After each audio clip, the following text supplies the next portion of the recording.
The story of the book is both my parents passed away from cancer back to back, and it took me on a deep dive on epigenetics and genetics and the study of like what stress does to the body and how it can trigger diseases. Is what we crave for the most. We all want to do it, but we've never really been taught how. This man is an agent, he's a producer, he's been in Hollywood for over 20 plus years. He's also an author of an Amazon bestseller, Shut the F Up Method. Written by author Jorge Perez. He wrote this book with the catalyst of losing both his parents. Do you think your parents' cancer was from stress? I do. I think it's like we keep lowering our immune system because we're constantly talking about issues, and eventually, the body like slips you the bill. How do you look for something great when your parents have cancer? Well, I'll tell you what did happen towards the end, because my mom, her whole life, she was always so scared. She would even tell you, I'm too scared to do this. And at the end, she ended up being the bravest person in the world because she kept going with all these treatments and she wouldn't stop. The plane was going down. Wow. And it was super vivid. Wow. And all of a sudden, as it was going down,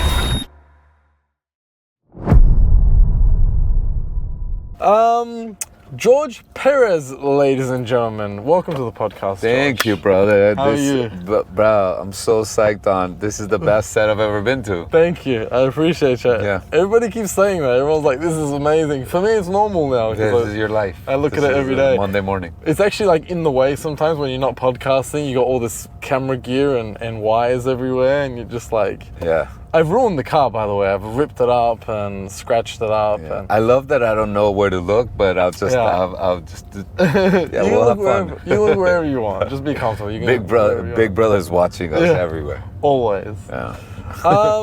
So you are the author of this book, Yes. My baby. The my Shut child. the Fuck Up Method. Boy, is there a lot of people I'd like to send this book to. Which, by the way, I was just telling you that we are going to be releasing it in this region as the Shut Up Method to be culturally appropriate. So, Got ya. But this is what it is right now. This is what it is in America. Yeah. Right? But for Dubai or Middle East, you're going to make it, what is it called? The Shut Up Method. The Shut Up Method. It's Okay. cleaner. Okay, so you're just going to get rid of the fuck up. Yeah. The Shut the Fuck Up Method. Yeah. Okay. I'm from Australia. Okay. So shut the fuck up is our second word. Yeah. It's like our second language there. Yeah, it's a big saying in America, shut the fuck up, and it actually has a Taoism element to it because it immediately just centers you and you got to listen, you got to stop. It stops behavior, that's why I chose the name, and we'll get into it more. Okay, so first of all, tell me about this book. Yeah, so listen, I've been in personal development like you probably our whole life, right? And what I noticed, man, is that we are leaving money on the table. And what I mean by that is like you can go to all the retreats in the world, all the seminars in the world, but if you get back home and it's back to complaining, back to gossiping, back to that, then we're never gonna grow. We're never gonna truly transform, right? It's almost like you can go all the best boot camps, but if you get home and it's pizza time every day, then it doesn't matter, right? So that's what I mean by we're leaving money on the table. And the realization of this was actually, the story of the book is both my parents passed away from cancer back to back. And it took me on a deep dive on epigenetics and genetics and the study of like what stress does to the body and how it can trigger diseases. And what I learned is that genetics are like Christmas lights, right? You can have Christmas lights in your house, but if you don't light them, it doesn't matter. And what lights are genetic predispositions? Being in stress. So the book is an invitation to how do we lower stress? And I'm focusing on how we talk. Because how we talk is, listen, we've normalized complaining in our lives, right? We're constantly like, hey, how's it going? Oh man, my boss, my wife, my girlfriend. And what we're not realizing is that we're igniting cortisol in our system, and we're taking adrenaline and saturating our body with it. So how can we be mindful and not unnecessarily stress ourselves out? That's my mission. Do you think your parents' cancer was from stress? I do see, after, really had a reckoning moment with myself and how it was. My dad just always was so triggered by what happened in his country in Venezuela. And my mom had trauma from the divorce. And like I said, I think they were my example of what, in a sense, not to do, because I think that their constant conversation about problems and seeing how pissed off my dad would get triggered it, for sure. I think it's like we keep lowering our immune system because we're constantly talking about issues, and eventually, you know, the body like slips you the bill, and I think that's what happens. How far away, like when they passed away, what was the gap in between? Like 3 years. 3 years. Yeah, 3 years from each other. Yeah. Okay. And obviously after their passing, I went on a deep, what does that mean for me genetically? And we're not doomed by our genes. You know, studies are showing that it doesn't matter what genetic predisposition you have, it all matters the quality of your life and how you live your life. So the book is an invitation on, we don't have to overstress ourselves out and focusing on how we talk. If we focus on how we talk, man, we're gonna stop attracting those situations that give us so much stress. So it's more about emotional intelligence. It's emotional intelligence, and it's actually bridging science and spirituality, because I take a deep dive on how the brain works, right? And how every morning when you wake up, your brain is in theta and you're highly suggestible. So if you, the first few minutes in the morning, if you do like a 5-minute meditation, dude, nothing, just internal breathing and any kind of gratitude practice. We hear about gratitude practice. If you do this, you are conditioning your brain to be grateful about everything and to scan for things. We activate our reticular activating system. So obviously, if you're spending most of your day looking for things to be grateful for, you're not going to be stressed, right? And you're not gonna get upset. So this is really brain training. Okay, so tell me about, by the way, you see that building, see that thing there? There's a slide. That's a slide. Wow. I just saw somebody slide down there. Wow, dude, the architecture here is like, what baffles me is like, who are the little people that get up there? Because like, you know, you hear about like, oh, you know, I'm scared of heights. Like, how do these people get over it? Well, I mean, look, people here love, what is it, skydiving. Yeah. You know what I mean? It's an adrenaline junkie city. But as I was talking to you, it caught my eye. Something was moving. And I saw that. Okay, so this is bestseller on Amazon for the past 6 months in America. Yeah. Congratulations. Thank you, man. And is this your first book? This is my first book. And I'm really proud of, you know, it's almost like a Trojan horse, you know, the title kind of gets you like, but once you read the book, I made a book it's 47 chapters. They're all short. They're all like, you can start on chapter 25 or chapter 30 and each chapter feels like a book on itself. So you don't have to go back and read and, you know, and they're all really centered around the stories of really moving forward through life and not letting things stick. I see. So it's like Meditations by Marcus Aurelius, where it's just dot points of stories. Yeah. You know, dot points of philosophies and then stories to support it. So it's kind of something like that, where every chapter you've got something, like some learning in there. Yeah. Like, for example, I lived in LA my whole life, in Los Angeles, and I worked in the entertainment industry, and one chapter is called Be Your Own Publicist. So I've dealt with publicists my whole life, right? I've done stuff with Jennifer Lopez, with Lindsay Lohan, with all these people, and publicists they're controlling the narrative of their client, right? So then I had a breakthrough. I was like, you know what? We are our own worst publicists. So I kind of go into the story of what a publicist is, and I'm like, but you know who needs to be a really good publicist? You. And we're the worst. Why? Because we talk about our problems, and then we let people know everything that's going on in our lives. And then we get mad when we find out people are talking shit about us. Meanwhile, we gave them all the ammunition, you know? So every chapter has like a storyline on how we can take responsibility for how we even take down our own character in regular conversation. It's funny because this weekend we met at Mind Valley event, and I was with somebody that I look up to over there, and he was a speaker. And he said to me, "How you been? Haven't seen you in a while." "Yeah, I had a stressful week and this and that." And he said, "You need to change the way you talk." I said, "What do you mean?" He goes, "You got to say, thank God for the challenges that I had this week to give me the opportunity for growth." Yeah. And he just shifted that energy for me so quickly. Yeah. And I was just telling him this happened and that happened and about this business and and he just says, "Just flip it." Yeah. Yeah, because what happens is, when I think one of the goals is to really become independent of the environment to create your state of being. Meaning, like, we have to stop being victims of, you had a good day, you're happy. You had a bad day, you're sad. Like, to overcome the environment to me means, like, I personally get more excited now, not from getting what I want, but from seeing who I am when I don't get what I want. Say that again. So I get more excited, not from getting what I want, but seeing how I react when I don't get what I want. Oh, wow. So when you get that canceled business meeting, that canceled date, there's traffic, and all of a sudden, dude, you remember how your old way would, out of 10, be like, "This motherfucker," like, and all of a sudden you're like, "It's all right." And then you have that moment of clarity where you're like, "Dude, I can't even recognize myself." Like, and guess what? When you don't get that upset, right?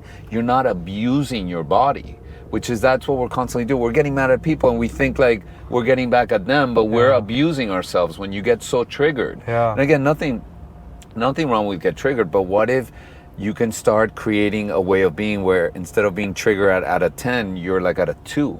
Yeah. And you can deal with a 2. Yeah. And even if you go at a 6, then all of a sudden you shake it off fast. So the book starts to unfold. I call it like a crack in the wall, where you start becoming like Neo in the Matrix. You start seeing how, when somebody's being a certain way with you, you start going, "Oh my God, this guy's so scared, bro. He's scared he's not gonna make money and feed his family."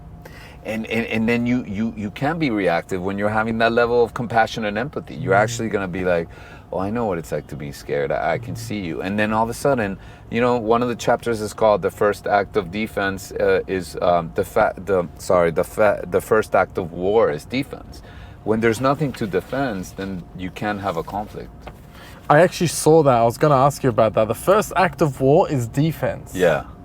What does that mean? Break that down to me. That means that if I come to you, okay, so there's two different things in which we operate life. We either react or we respond, right? So when you come to me like screaming at me, right? Yeah. And I react, right? That means that I'm letting my outside environment control my inside environment. Okay. But when you come screaming at me and I respond, that means that I'm grabbing your outside environment and I'm neutralizing it with mine. Sure. And when there's no defense, that's exactly what I'm doing. When I'm responding, I'm neutralizing that environment. Because if you come screaming at me with all this stuff and I'm just like, and by the way, that doesn't mean you come punch me and I let you have it. But sure. If I don't disrupt my peaceful way of being or whatever, I don't go into a reactive mode, then I'm gonna have to dissolve. It's like you're trying to fight with somebody and they're not giving you back. You have to stop. Got ya. Okay. This, by the way, Shaq, are we getting coffee? Yes. Let's go get coffee. Yeah. By the way, this is to me, this is the definition of masculinity. Masculinity isn't slamming tables and yelling and shouting. Yeah. Anybody can do that. Yeah. It's the ability to control yourself when you want to do all those things and not doing it. Yeah, absolutely. I think like, stoicism and masculinity and not being reactive, right? Because you're just operating in what we all want is emotional autonomy, right? Like, don't you want to be free from the environment of like, you get that deal, like I said, you get that deal, you're happy, you didn't get it, I want to live in a constant state of trust that whatever's unfolding in my space is for my highest good. Mm-hmm. Even if I can't see it right now, even if it's a house fire in LA and my house burned down. And again, I'm not saying people shouldn't go through their grieving process, right? It's a sensitive time there, but man, what if inside of that you knew deep inside that something great is going to come out of it? Mm-hmm. And maybe you can't see it right now, but you know that there's that seed inside, How do you look for something great when your parents have cancer? You know, I think obviously that How do you ration that? yeah, How do you explain that?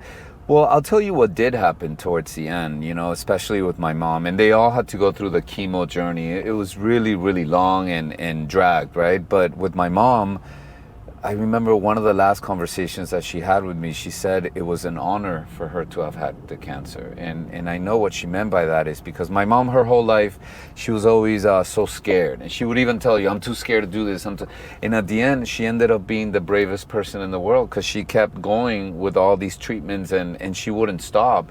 And I even told her right before the end, I'm like, you know, your whole life, you always called yourself so scared and you turned out to be the bravest woman in the world. And I think that maybe her soul in some level needed to understand that for herself, you know? And that to me was maybe what was one of her soul's missions and journey, you know? Out of my dad's passing, my stepmom brought her family from Venezuela to help her, and now they live in the States. So now, looking back in a panoramic lens, I can see how everything worked out the way it was supposed to. You know, this book was written. I'm not saying it was all part of the plan, if that makes any sense. Listen, bro, no one makes it out of here alive. That's a reality. Yeah, so what are we? This moment is the only thing that we have real that's guaranteed. So why be a moment discriminator? Yeah. Why be like, you know, this moment with you is pretty cool, but if I had 3 more zeros in my bank account, it would be a lot better. I don't know if I'm gonna make it till tomorrow. Yeah. So I think we need to start, you know, still be ambitious, go for your goals, go for your dreams, but there has to be a level of acceptance that this moment is it, and it's the best because it's what is.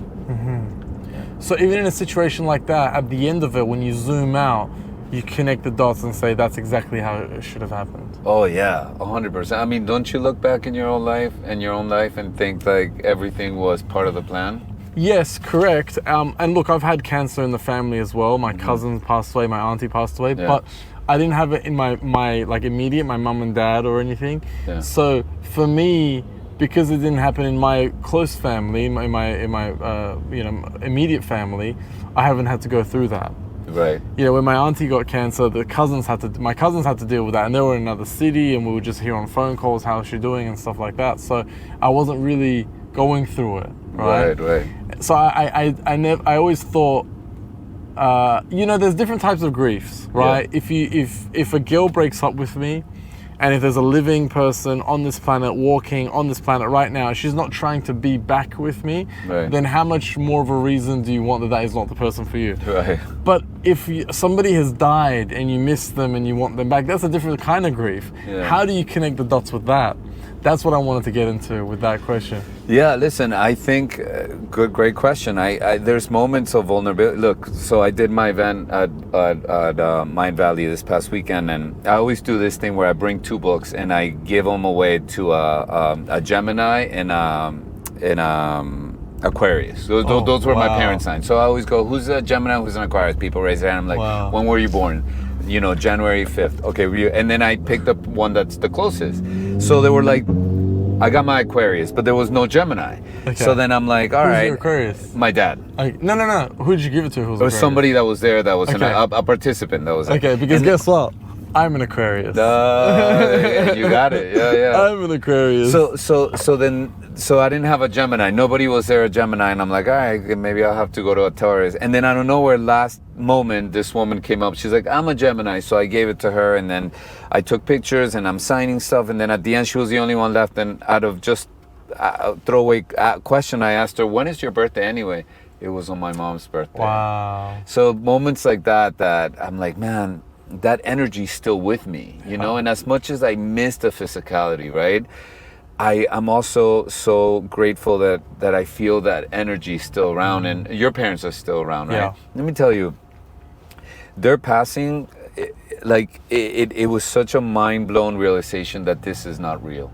This is not real, bro. We're a simulation. I can't smell my mom. I can't see her. I can't touch. You know how crazy that is? This is not. So at the same time that was so painful, it also has the most beautiful seed of like, dude, go for everything that you want. Like, ask the girl out, try that new business venture, eat that fucking fucking food, whatever it is, like, who cares? We're all here just passing by. So the most painful thing can also have the seed of the most incredible, powerful thing in your life at the same time. You know? Wow.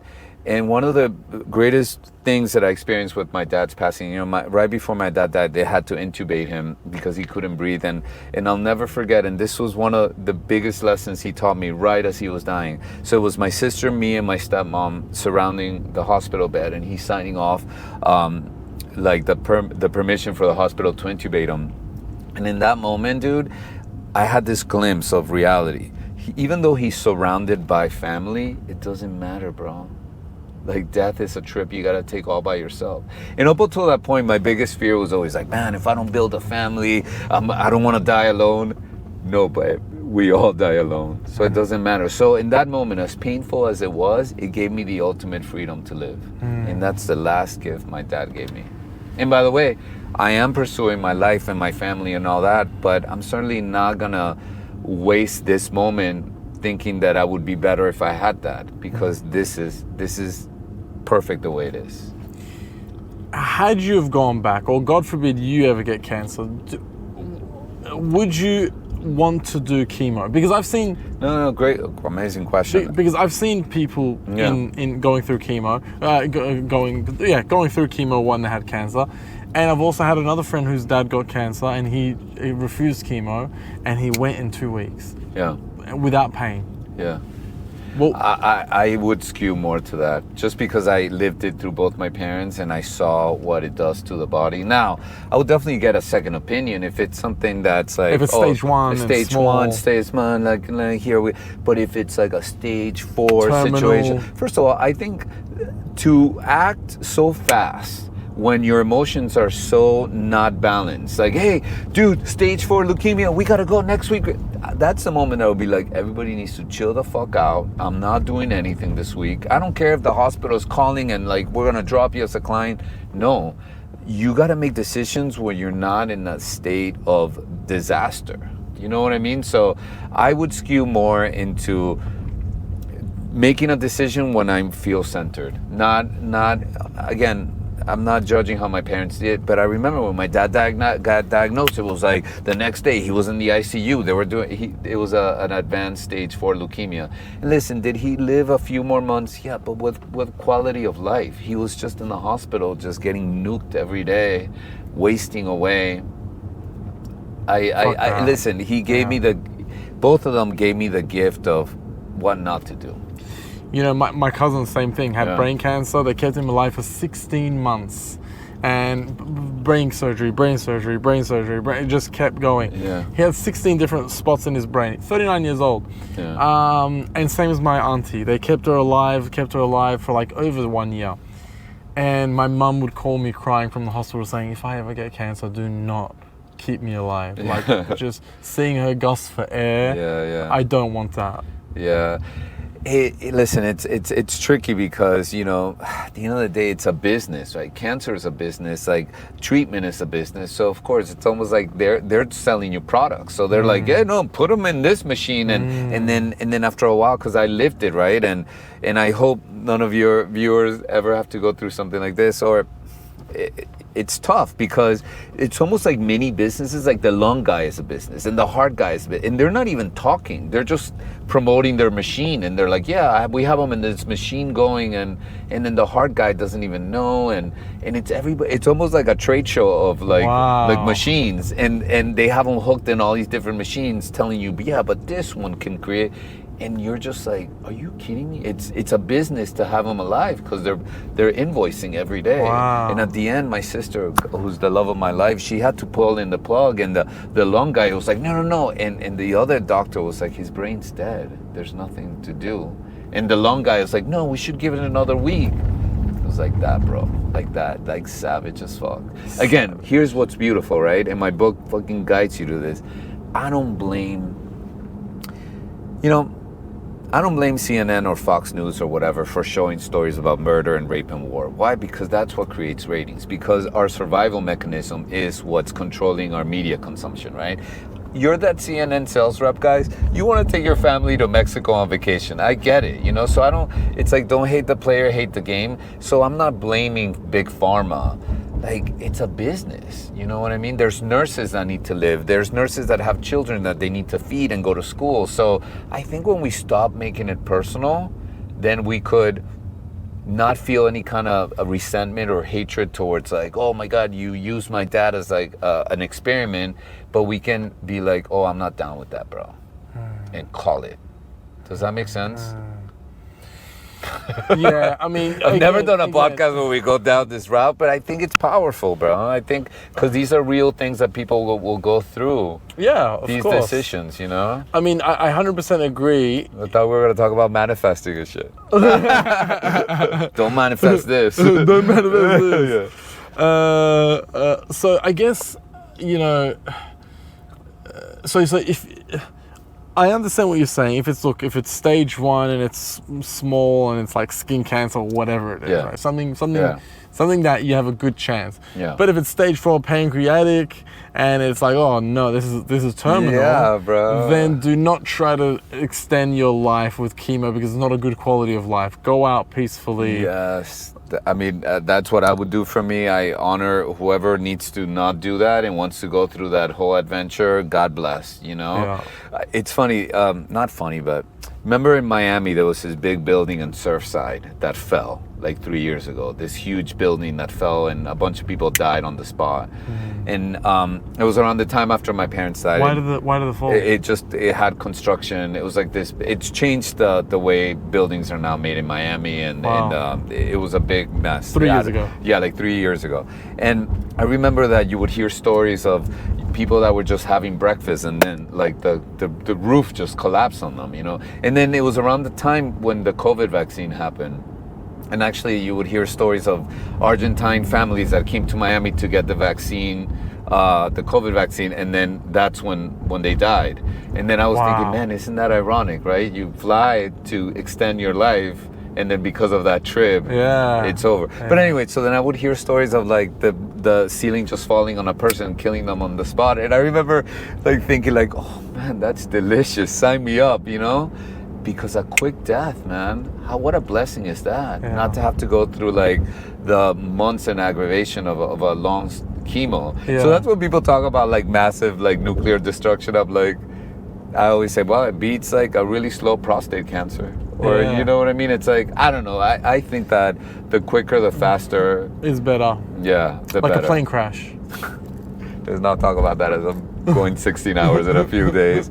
Listen, this is another point that I want to make that I think it's really powerful. I had a mentor who she had a daughter that died when she was 10 in a car accident. And she said something so profound that I will always carry with me. She said, a parent needs not to lose a child in a car accident when they're 10 to learn the lesson of letting go. Learn the lesson of letting go when someone cuts you off on the road and you feel love and compassion for them. Don't let it escalate a bigger level. And what I got from what she's saying is that if our whole big mission here is to let go, because you grow, you have to let go of your youth, you have to let go of some dreams, you have to let go of that girl, you got to let go, right? So if the big lesson is letting go, how do you want to learn to let go? Do you want to learn how to let go when you're not getting triggered and you're driving down the street and people are cutting you off and you understand that, hey, they have a whole issue that they're dealing with? Or do you want to learn that lesson of letting go when the doctor calls you, he goes, hey bro, we saw something weird on the test, you need to come back? Because you will learn to let go. So how do you want to learn that lesson? So that's how I live my life. It's like, let me not graduate to bigger letting go lessons. Let me get the lessons when they're smaller. Does that make sense? So let go on the small things. And so then you don't have to graduate to bigger lessons of letting go. Yeah, I see. Because if you don't let it go, it becomes bigger. Yes. So the universe kind of gives you first a nudge, and if you don't pay attention, it gives you until it has to. How do you want to learn it, right? Do you want to learn it from like, you saw your girl doing a little something, and then you were like, I'll let it slide, and then it got bigger, or how do you want to learn your lesson? I think that's the big thing in life. So it's like, you know, let's say you're in business and you get fucked over by partners or whatever, and so instead of letting that go and holding on to that can eventually end up being like an illness or something like that. Yeah. So let it go, or it will take over you. Yeah. And also, by letting go doesn't mean that he gets away with it. But what I would do, listen, if I had a partner that took more money, that stole from me, or whatever, right? I mean, how many times have I stolen? We've all kind of stolen in whatever capacity. I'm not saying money, but we've all, anything that we judge, we're all guilty of. I think like any kind of situation where we feel wronged, I think it's important to get in the shoes of that person. If they stole because they couldn't help it, this is how they were raised, they want to make more money to take care of their families.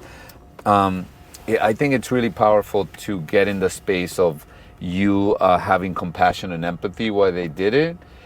But again, not that you're not going to break partnership with that partner. Break your partnership or forgive them if you do.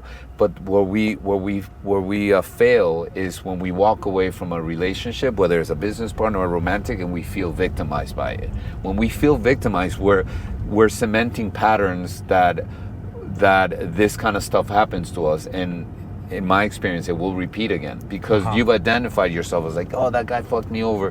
We got to take responsibility for what happens to us, or else we're creating that pattern that stuff always happens to us. Yeah. Which is why I go back to the title of the book. Like, we have to be mindful of what we say.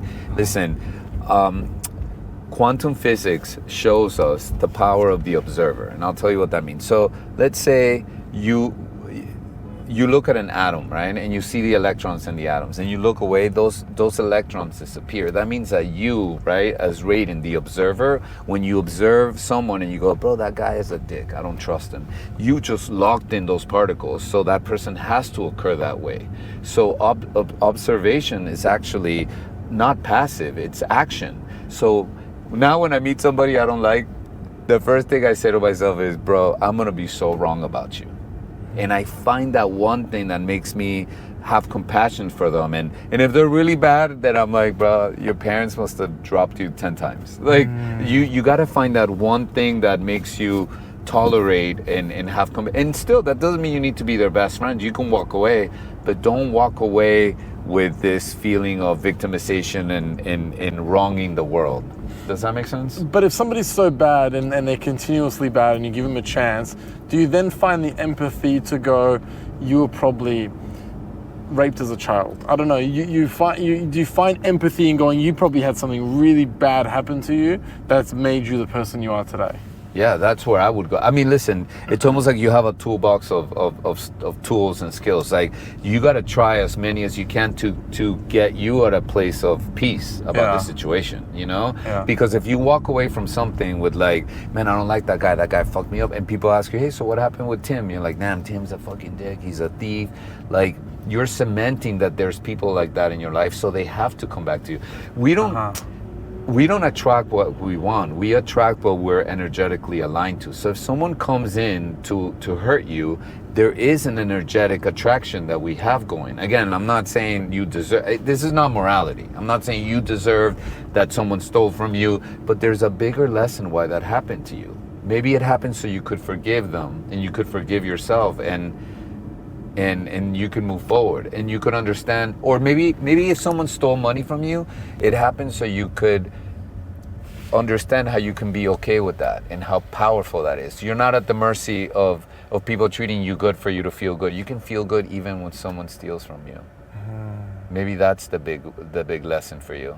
And the more that you get out of that mind frame of people are thieves, then all of a sudden you'll make money somewhere else. Because you know what? We're all gonna make money and lose money. There's a podcast I did with John Lee. Did you meet John Lee? Yeah. So John Lee said, there's a rule, I forgot what the book was called, but there's a rule where if you lose money, if somebody fucks you over and they steal money from you or they manipulate you or they scam you or whatever it is, that money that you lost actually goes into the ether. Okay. And you get it back some other form. So that money actually comes back to you, but it goes into the ether. Yeah. There's like a universal money rule to that. I love that. Yeah, these are, see, that's so wise. These are things that we have to believe. And you know, Raiden, the more that you believe in those things, listen, life is just a big belief system. Do you believe it's going to circulate back to you? Do you believe that that person stole from you so you could learn how to be emotionally autonomous from it? Then that's why things will happen to you. And David Guillaume, this Kabbalah teacher that I've studied with, he talked about that. He got scammed out of $1 million once, and internally the money was rerouted to another company, and he lost $1 million. But then all of a sudden, by him letting it go, that year they made like $6 million. Like, I think it's like when we learn the lesson of letting go, then it's almost like the universe going like Indiana Jones, like you passed. And then, because at the end, listen, we're not going to take any of this with us. So why obsessed over, and I get it, there's patterns, I mean, culturally, how you were raised. I mean, there's patterns that in genetic and also environmental and how I was raised that are kind of running the show. But our job is to overcome them and truly live in that space of everything that's happening to me, it's not happening to me, it's happening for me. And I mean, if you don't let it go and you hold on to it, like you said, then you're kind of attracting it because you talk about it, you think about it, and you become the victim mentality, and then you'll find other people to make you a victim again because that's almost your identity. And when you have so much it's what you believe in the world. People are bad. Haven't you noticed? Bad people always come your way. And then you turn around, you're like, I told you people are bad in this town. It's hard to date in this town. And then when it happens, you're like, I told you. It's almost like we want like a psychic prize. Like, oh, I'm a psychic, but you're a psychic about all the shit that you don't want. So you get to lose. Commit to being wrong about the things that you don't want. And remember that if your beliefs about reality are not serving you, they're controlling you. If you believe that people are bad, fear is controlling you. Not being fulfilled is controlling you. If you believe people are good, I mean, that's a good belief to have, right? Yeah, everybody always says, oh, so many scammers in Dubai. And I'm always saying, I've never been scammed. Yeah, exactly. Before I moved to LA too, everybody was like, oh my God, you're going to be back in 3 months. Everybody there is so fake. And I told myself, thank you for sharing, I would think, but I'm gonna meet incredible people here. And I went on my way. I got into Kabbalah, I got into other personal development stuff, and some of the most beautiful, deepest people in the world that I know are in LA. Now, are there other people that are more materialistic or more about self-serving? Yeah, but that's where I have empathy.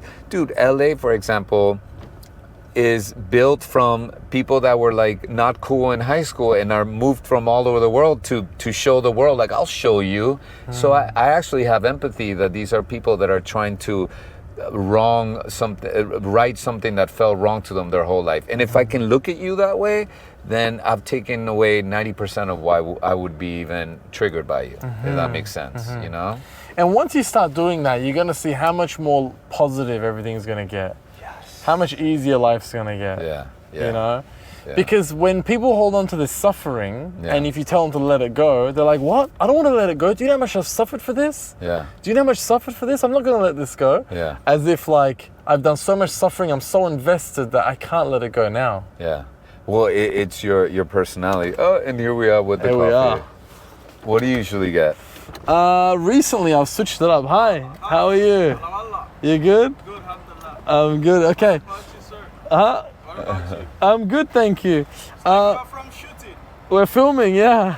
Oh, that's wonderful. We're doing So it. your order is matcha with almond? Coconut? With coconut. Iced? Ice. With a shot of coffee. With a shot of coffee. What would you like? I'll do the same. Same, 2 please. 2 this time around. Yeah. Large. Yeah, 2 large. Shaq, would you like anything? Water. What? And a bottle of water for Shaq, please. Water, is it? That's Cold. Temperature. Cold. Yeah, cold. 1. 1. We got water.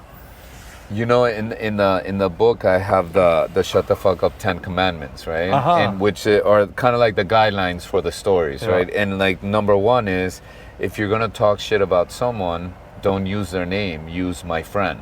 So it's like, how can we start using anonymity when we tell stories about people? Because, and again, all these they're almost like hacks. Everything is it's gonna start making our language not come from survival but from creation. When we're not around like if you and I have Tim as a friend in common, and Tim and I have a dynamic that he's cheap, right? And the minute that I go, bro, Raiden, just Tim's so cheap, I just did two things. I just assassinated his character and also polluted your experience, because maybe you and Tim never had that dynamic, but the minute I tell you he's cheap, subconsciously now you're gonna look for it, and then you're gonna turn around and be like, George, you know what, you're so right, bro. We went to get coffee the other day and I paid for it. He didn't even offer it, kind of like how I'm doing right now. Yeah. And then well, we haven't paid yet. that's it. Good catch. So I just wanted to show how innocently we go around assassinating and not being our brother and sister's keeper. Because if I'm your brother's keeper, if I'm taking care of you, why am I gonna pollute stories of other people to you so then you can start having those experiences? Thank you, boss. You know? Yeah. So basically, instead of polluting, so just say my friend instead of using names. Yeah. Or don't use people's names when telling stories. Thank you, boss. See, I told you I was cheap. But what if that? Okay. But what if we've got this experience, right? We've got this. Here, you can put this in the door over there. Dirhams. Shack your waters there, yeah. Like, we've got this one friend, right? And every time we go out, he racks up the bill. Okay. Right? We all split it, right? But last time we went out, it came to 70,000. Okay. Right? Dirhams. And we're looking at him like, he bought Dom Perignon just to spray me with it. Okay. Just to spray me. He told one of my boys to go get the phone, record it, I'm gonna spray him, right? Just because it was hot, we were dancing, we were like a beach club, and I put my hand in the ice bucket and I just sprayed him a little bit, just to cool him down, just to laugh a little bit. He orders a Dom Perignon, and he goes, psst. And then everyone's like, champagne shower. Yeah. Nikki Beach, same parts. Exactly. So, hi, Brad Pitt. What's up? That's right. We've got the author of this book.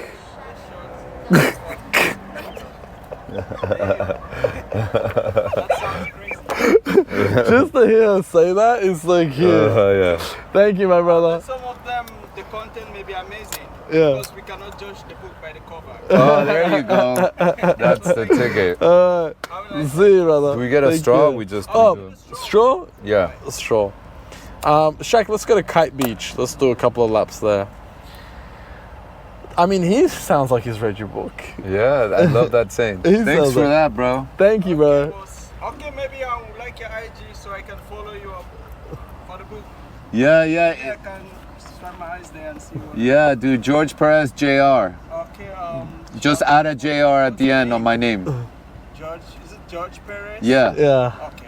Awesome, bro. See you, brother. Thank you. Care. Don't judge a book by its cover. Yeah. That's funny. Yeah. That's funny you said that. You know, I specifically picked this cover like this because it's almost like you're erasing and you're getting to the subconscious. And that's the art. You're getting there. Yeah, you're getting there. You're getting to what's underneath. Yeah. Which is the reality, right? Which is why people do. It's like I can come into you reactive, lashing at you, but if you go underneath, you know I'm hurting, right? Because it's like that saying, hurt people.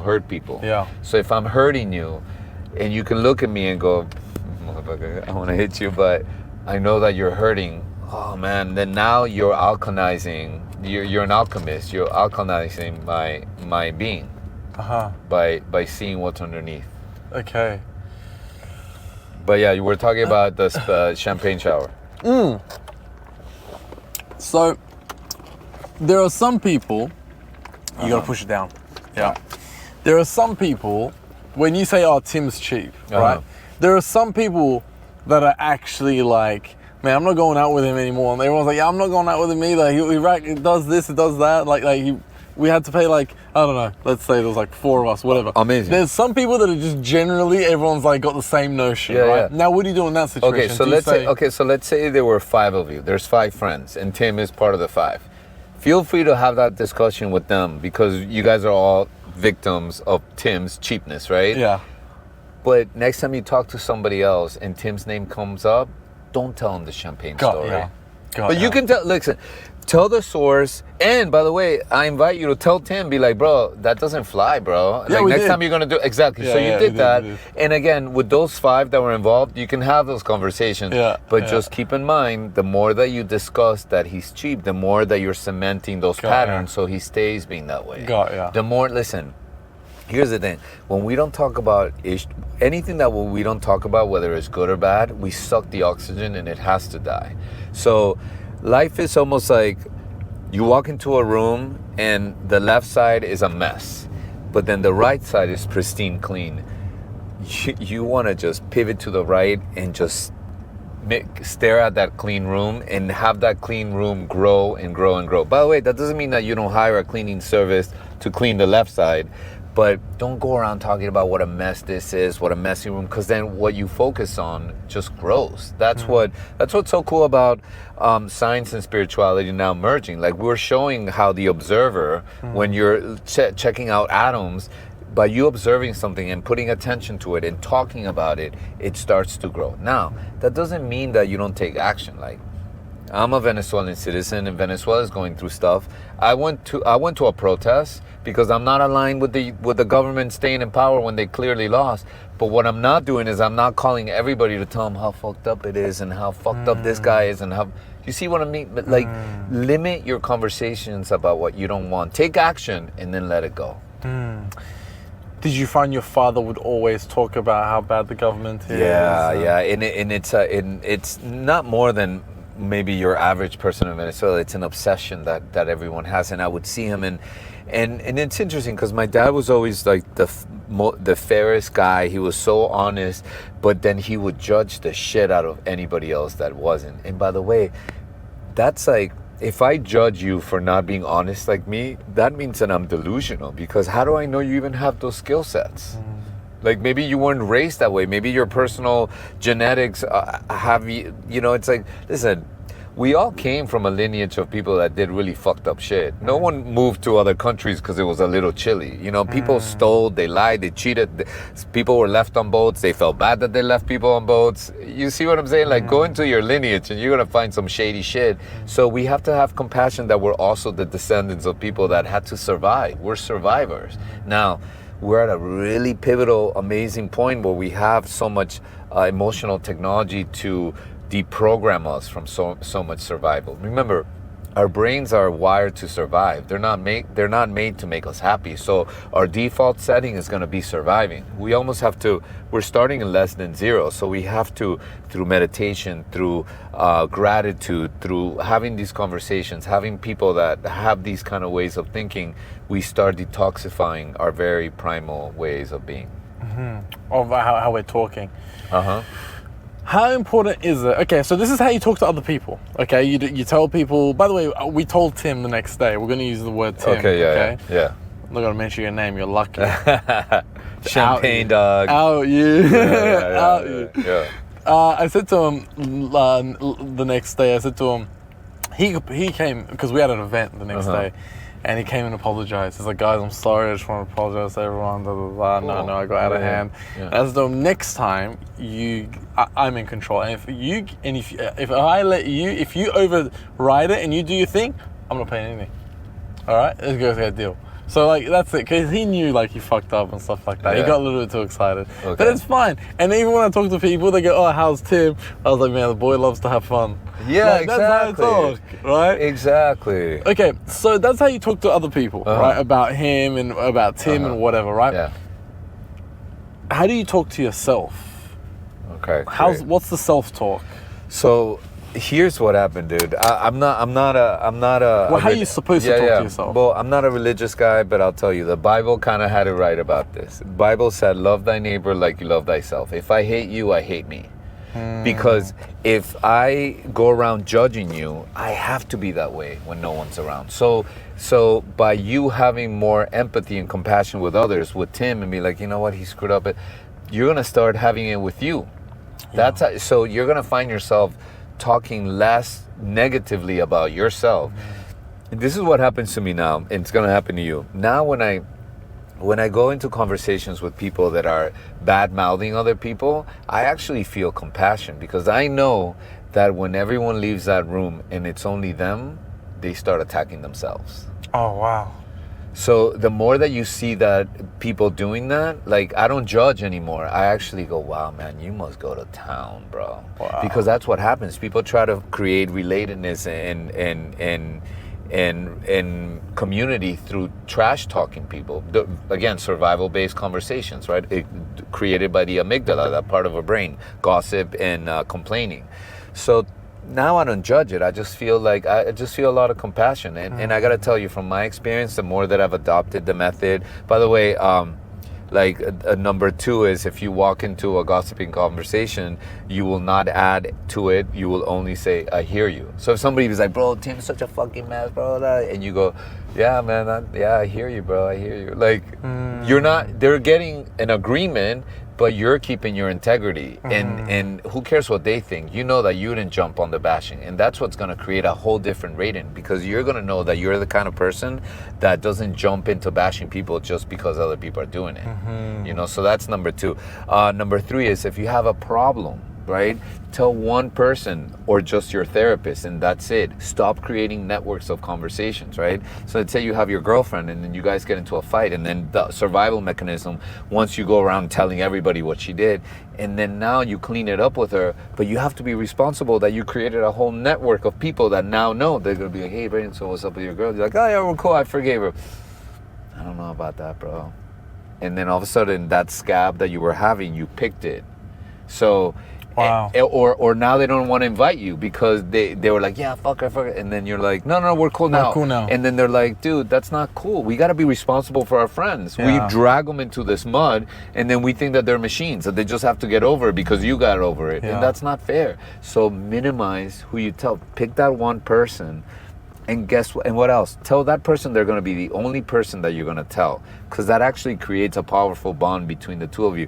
You might not even need for them to give you advice, because the minute they know that they're the only one, something in their listening gets so heightened that you sort yourself out without them even having to say anything. Wow. Yeah. And by the way, it doesn't have to be one. It could be 2, 3, or 4, but not 20. Yeah. Like we're used to doing. Yeah. Have you noticed when you have a big issue, people are like, how's it going? It could be like the parking attendant. You're like, bro, my boss. You know what I mean? And we just diarrhea issues, creating all these networks, killing our own reputation, right? If you're that kind of guy that has a problem dating and you think all the Dubai girls are all after bling, and you tell everybody, then all of a sudden you come into a party, you're like, oh yeah, Brayden, yeah, he's always having his issues with girls. Like, why are we like airing out what we don't want to be known for? So we have to like, just again, it's not repression, bro. It's mindfulness. Like, use mindfulness when talking about your life, especially about those things that you don't want to be known for. Wow, that's powerful. Yeah. Yeah, it's what was your reaction when you first met me? Because obviously I wasn't. I was in my subconscious, right? I thought you were a trip, bro. I really enjoyed you. You were like, we were riffing it with, she shall remain nameless. Yeah. And like you guys had like a whole shtick where you were just like, oh, you were basically like, you were in love with me. And she was like, yes, I'm so in love with you. and then I started kind of throwing wood in the fire. You're like, hey, I don't want to get involved. If this is your man. And she was like, are you kidding?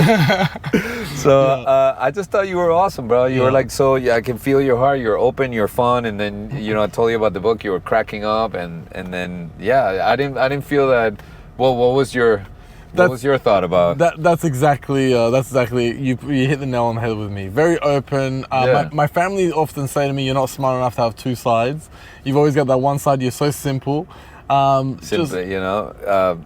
Remember Einstein said, Leonardo da Vinci, simplicity is elegance, bro. I think the more simple that we are, the more like our heart is open and people feel they can trust us, they can figure us out. But that's a beautiful thing, I don't think.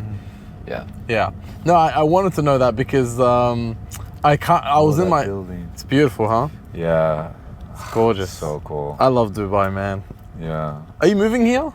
I want to be here a lot more. I'm going to start doing a lot more speaking gigs, and I want to definitely do stuff in Saudi Arabia too. But in here, I love how, what I feel like like right away you met me and you were like, let's do this podcast. I'm doing another one next week, and just people here are like, there's almost like trust. There's less vetting. Yes. There's more like we felt each other's vibes. You got me. You're like, bro, I'm fucking with you. Yeah, it's not exactly. like, let me. I guess. Listen, after 20 years in LA, obviously, I come from a much guarded dynamic where people are kind of, what do you want from me? Yes. I feel like there's this openness, and maybe it has to do with the fact that it's so safe that we're not guarded. Like in here, it's such a trip, bro. I mean, I grew up in New York, LA, and Miami. 3 big cities, the 3 biggest cities in the U.S. We're like, you gotta check where your wallet is, and you're in the subway. My hand's constantly in my ass, feeling the even if I just feel, I go back. Yeah. And then here to be, I rode the metro the other day, and I was like, wow, I don't have to check my pants, nor do I want to. So I think a feeling of safety and security bleeds from the exterior into the interior. If that makes any sense, 100%, right? 100%. And also, like, if you tell me, fuck you, I go to the police, lodge a complaint, you can't leave the country. Just the same fuck you. If it what? You cannot say fuck you to someone here. Oh, wow. And I love it. Yeah. Because, like, hey, watch your mouth. Like everyone's like angry, you can see them angry, but they can't say what they want to say. Or like in a public fighting or whatever, Hey, if you see me on the streets and I throw my gum on the floor, you'd be like, wait, pick that up. And I'm not gonna, fuck you. I lodge a complaint with the police, you can't leave the country. Okay, so here's my question. Until that complaint has been resolved. Okay. Right? Until you come to me, we discuss it, whatever. And at the same token, and this is just because I find this culture fascinating, bro. So, but nobody would be evil enough to accuse you of something that you didn't do, right? Look, obviously there are people that abuse it. Yeah. Right? But this is so necessary because there's people that could potentially come here, scam you, and leave the country. Right? So you can go, so now there's no scammers because you can't scam. Because if you do, you're stuck. Okay, got it. It's almost like you could take that chance, but once the truth comes out, you're really screwed. Yeah, and then let's say you scam me of $10. Yeah. And you don't have $10 to pay me back. You go to prison until you can pay me back. Right, that I've heard. Yeah. Until you can pay me back, you're in prison. Yeah. So you can't scam someone. I can lodge a complaint straight away, and you can't leave when you go to the airport, they'll say, sorry, you can't leave. You're on a travel ban. Right. It's an honor system. Yeah, I love it. It's the best. Yeah. No, so it keeps in check. And the thing is, like we're just gonna be very honorable. Well, yeah, but the other thing is, if you're not doing anything wrong, then you got nothing to worry about. Exactly. Yeah. Absolutely. Right? Yeah. So what are you worried about? It's like that's what I tell people. What are you worried about? If you're not doing anything wrong, what do you got to worry about? Yeah. You know, I'm comfortable. I know I'm not doing anything wrong. I'm not trying to scam anyone. I think scamming will always come back to you. It's not in my nature. I can't even be a good scammer. I had friends that were drug dealers when I was younger. I was like 20, 18, 19. And I'm like, I can't do that because I'm too soft for that. I'd go to prison straight away. But I mean, that's you, right? I look at you and I can see that, you have an emotional maturity about you and you're a nice guy. But what if you're like somebody here that has like a temper? Yeah. You should just not live here. Well, you should not live here, but even if you do and you get caught or something, I've seen people have tempers. Right. Yeah, I've seen people... get triggered. I was in a car with my friend and we had road rage and the guy had a temper, got out of the car and approached us and everything. And look, we didn't do anything, but look, when one day something does happen, he's going to learn real quick and he's going to have to read your book. Right. And shut the fuck up. Exactly. There's that prospect buyer right there. You know what I mean? Yeah. So that's why for me, that's what the system just works. Yeah. For me, I love it. Yeah, no, I think it's amazing. I'm gonna, while I'm here, this is how I'm playing. Yeah. In the 10 Commandments, so like the other ones are, very kind of elemental stuff, but also powerful, like, thou shalt, and I use the thou shalt to make it really, like biblical. Yeah. It's like, thou shalt remember that life is temporary. Thou shalt remember that millions of people would love to be in your shoes, because I think that's really important. I do a lot of work with people that have ALS and MS and cancer, because I work with Dr. Joe Dispenza in the medical team, and I'm a lot of times I'm taking care of people, and Raiden, I swear to God, bro, it's like nothing is more powerful than perspective. It's like here we are, right? I'm suffering because I don't have those zeros in my bank account or the boats or the this. And there's people that I work with that all they want to do is be able to raise their hand and have the motor skills to do it. And when you're in that ecosystem and you see it, bro, everything else falls off, you know? Wow. So it's like, that was the birth to that commandment. It was like, no matter who you are, I don't care who you are, especially anybody in Dubai, for sure, millions of people would kill to be in your shoes. Yeah. And that's something that we need to keep at the forefront of our minds. Goes back to gratitude. Yeah, exactly. It's always, gratitude is like the number one thing that's spread into a million ways of explaining it. Yeah. And then the last commandment that puts like the nail in the coffin in a good way, it's before you tell anybody to shut the fuck up, you shut the fuck up. And it's to practice what you preach. Like, listen, somebody could come to me and tell me, I think your method is full of shit and I think you're full of shit. And my answer would be, I think you're right. Because they are right. They are right for themselves. From their perspective. And I don't know how they're built, what conditioning they have. So am I going to get all worked up about how somebody else should be when I don't even know what kind of toolbox they're dealing with? Yeah. I don't know what their wife just left them. You know, they found out they had cancer. You know, there's so many variables. So for me to get upset over something that I don't have so much data. Yeah. And by the way, by them telling me that, they're my angels, because they're making, let's put your money where your mouth is. I don't give a shit about your stuff. And so like that to me is, you know, I go into a deep dive on friendships, you know, and like we've all had friends that, you know, you had them for a month or a year or 10 years or 20 years, and every friendship I think lasted what it should have. Every friendship is a lifetime, because there are times during life. So I've lost that kind of that Velcro feeling of like, hey, what's up with Mike? And I'm like, oh man, Mike hasn't called me. No, maybe Mike served its purpose in your life, and now you both have to go different directions. So you could impact other people, and Mike could impact other people. Maybe he got married, maybe he got divorced, maybe you are on another path. So it makes me think about how when we have these fallouts with friends, like, you know, he hit on your ex-girlfriend, or he stole money from, maybe it's not so much about what happened. Maybe what happened was just the excuse for the energy to go separate ways. In the universe, God, whatever you want to call it, created the decoy, which was the fight, just to put everyone into their right path.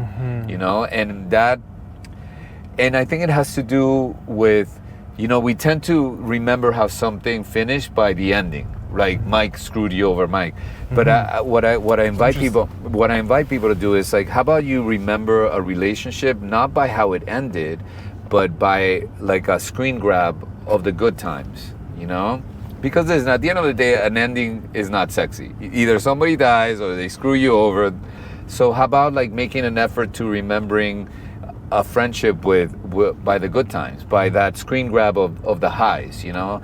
I had a friend that took his life years ago, and he left 10 of us suicide notes. And in my note, he said something that I'll never forget, and it's with me all the time. And he said, "Please remember us by the good times and not how it ended." Oh wow!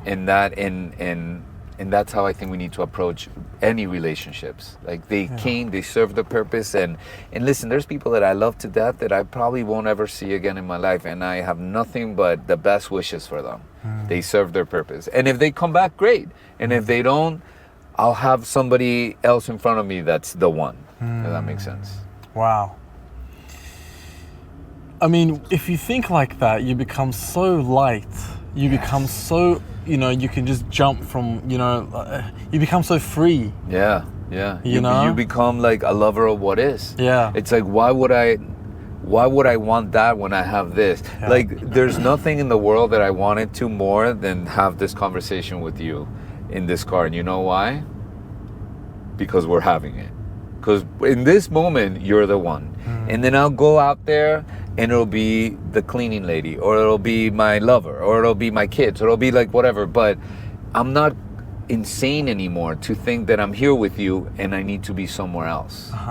You know, it's that clarity. Yeah. And I think the more that we do this work and any kind of personal development, that should be the goal, to just come to a radical acceptance of the moment. You know, it's like, I used to have this great mentor, Baron Katie, who, used to go around hospitals and, you know, like war victims and like, you know, she went into this room and this guy had lost had lost a leg, and she was like, "What's wrong with you?" He's like, "What do you mean? Like, I lost a leg. How can you not think that's what's wrong with me?" She's like, "I don't think that's the problem that you lost one leg. I think your problem is that you think you should have two." Oh, wow. Yeah. So that's the thing. Like, how can we get to a place of radical acceptance? And by the way, acceptance doesn't mean that I don't like call up like my local like AI company and like, hey, how can I get a metal leg? Like, I think when we accept things, we're actually creating a solid ground to go to our next level. Yeah. But when we don't accept something, it's almost like we're trying to platform out of quicksand. Yeah. So we're just going down and now we're gonna go up a little. But if you accept something, you accept that you were cheated on, you accept like that you're in traffic, then all of a sudden like now you have a solid ground to bounce off and get to where you need to get to. You know, yesterday I was going to a breathwork thing and the Uber took me in the wrong place and Last night? Yesterday during the day. Yeah. And during the day. I And saw him at night last night. I said, hey, we got a podcast. he was like, get to bed. What are you doing drinking? You're like, I'm not drinking. So yesterday, like the Uber took me to a wrong thing and I was late and I said, you know what? I started getting like triggered and I'm like, you know what? That's it. I'm not making it. It's fine. Like, who cares? I'm not gonna make this guy wrong. And then all of a sudden, when I let it go, I thought, you know what? Let me try it again. And I got in another Uber, and I made it. Like I was an hour late, but they didn't start them. So I literally walked in, and they were starting the breath. So I accepted my situation, didn't fight it, and then it's almost like the universe, like we were talking before, rewarded me with like, okay, you can still get it. That's so easier said than done, though. Yeah. So you're telling me... Well, if you keep saying that, you're gonna be right. That's true. That's true. No, because I also fight with that, right? I sit in the car, let's say I'm in a car and we've gone the wrong way or something and we're gonna be late and I've got anxiety and butterflies running through my stomach. I'm like, fuck, we're gonna be late, right? Yeah. How do you switch that off? Yeah. How? Well, like, how do you break that? Listen, it's practice. From what I was telling you before, like that whole I get excited not from getting what I want, but seeing who I am when I don't get what I want. So it's like you're running late somewhere, you're not getting what you want. Yeah. But when you start going, oh wow, this is my test, I'm not getting what I want, and can I be at peace? And then all of a sudden you start noticing that you're not at a 10, but you're like at a 3. And then that's rating when something else turns on and you start going, oh man, I'm a new Raiden. I'm the kind of Raiden that's not getting pissed. And then all of a sudden, because you became that way, you get to that meeting and the person texts you, goes, hey, I'm running an hour late. I'm running late. I'm sorry. And you go, hey, no problem. That's what starts to happen. The magic turns on when you let it go. The magic starts to turn on. And even maybe the magic was for you to be okay with not getting what you want, being on time. You know, Brian Tracy said anger is the worst emotion. Emotionally, and also hormonally, it's like if you're in a car and you put the foot on the gas and the brake. Your body doesn't know if it's going or if it's stopping, right? Yeah. You obviously wrote this book. Yeah. I'm sure you still get angry. Yeah, man. Right? Yeah. You're still human. Yeah. But the refractory period is short. Yes. Yeah, shorter. Shorter.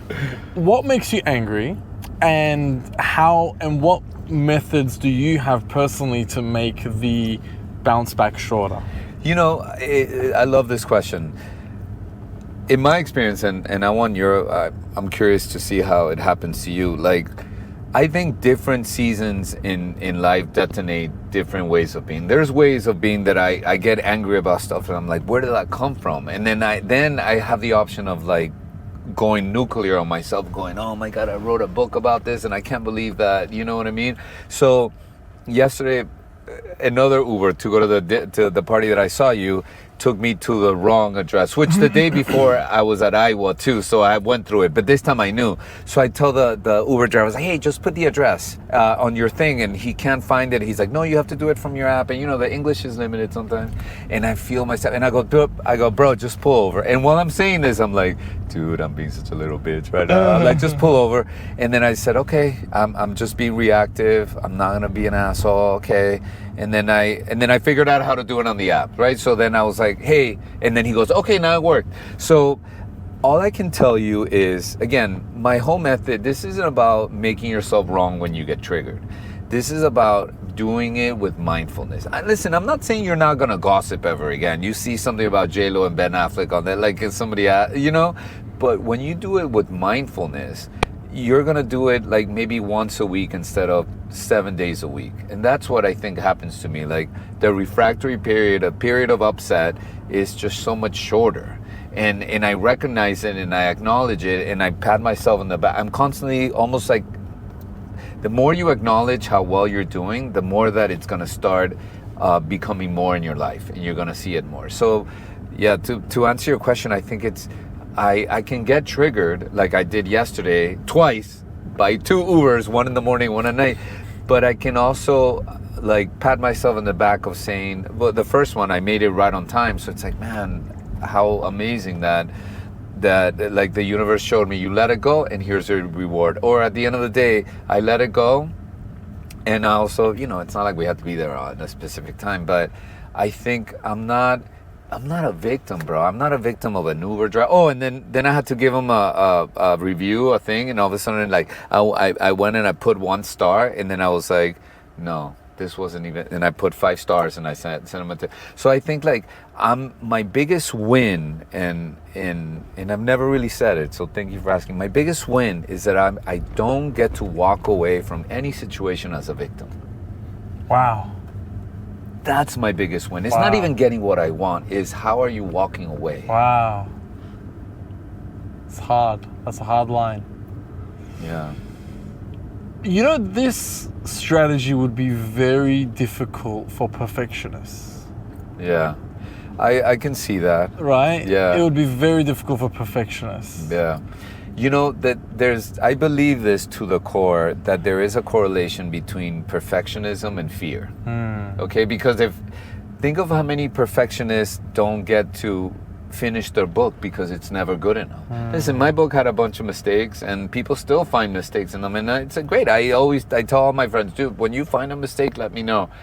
But the important thing is to publish. You gotta press publish because life is not perfect. So as long as you did it and you put your heart and soul in it, just press publish, clean it up after. But I think so much of perfectionism is you're so scared to be seen.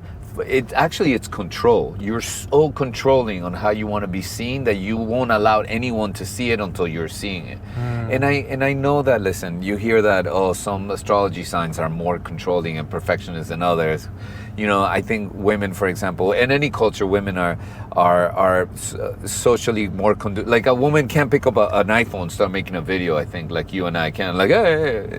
Except you would have to do your hair and stuff. Like, I think a woman would be like, oh, I'm not camera ready, I see. They're more bounded by they're wearing makeup and all that. But I think that perfectionism, again, it's trying to control. And when we try to control, you could do that, but I think you're leaving money on the table, which is the quality of your life. And sometimes I think it's, getting it right all the time it's nice, but I think sometimes it's more powerful to getting it wrong and then fixing it and having humility and being humble about it. I think that sometimes I think that's even more valuable, in my opinion. What do you think? Yeah, I mean, look, what we're talking about is, I don't want to say it because you're going to say I'm going to talk into existence, but it's tough. It's a tough thing. Yeah. It's a tough thing to go against what your brain is saying in your nature of like, that really grinds my gears, that makes me angry, but hey.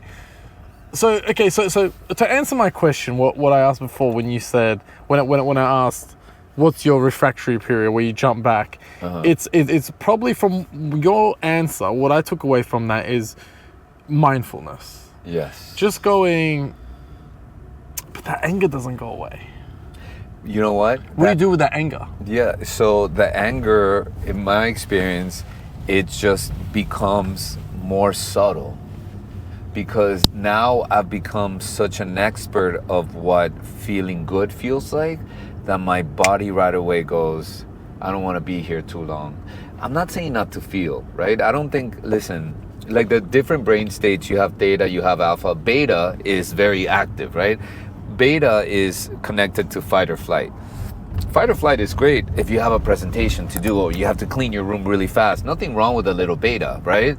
But you don't want, studies are currently showing people are living 70% of their life on fight or flight. And that's just what's not conducive to the human body. That's like we were saying before that, Brian Tracy, you're driving and you're driving 5 hours on gear 2. You're gonna burn the engine down. There's a time and a place for being a little beta, but we can't be there for too long.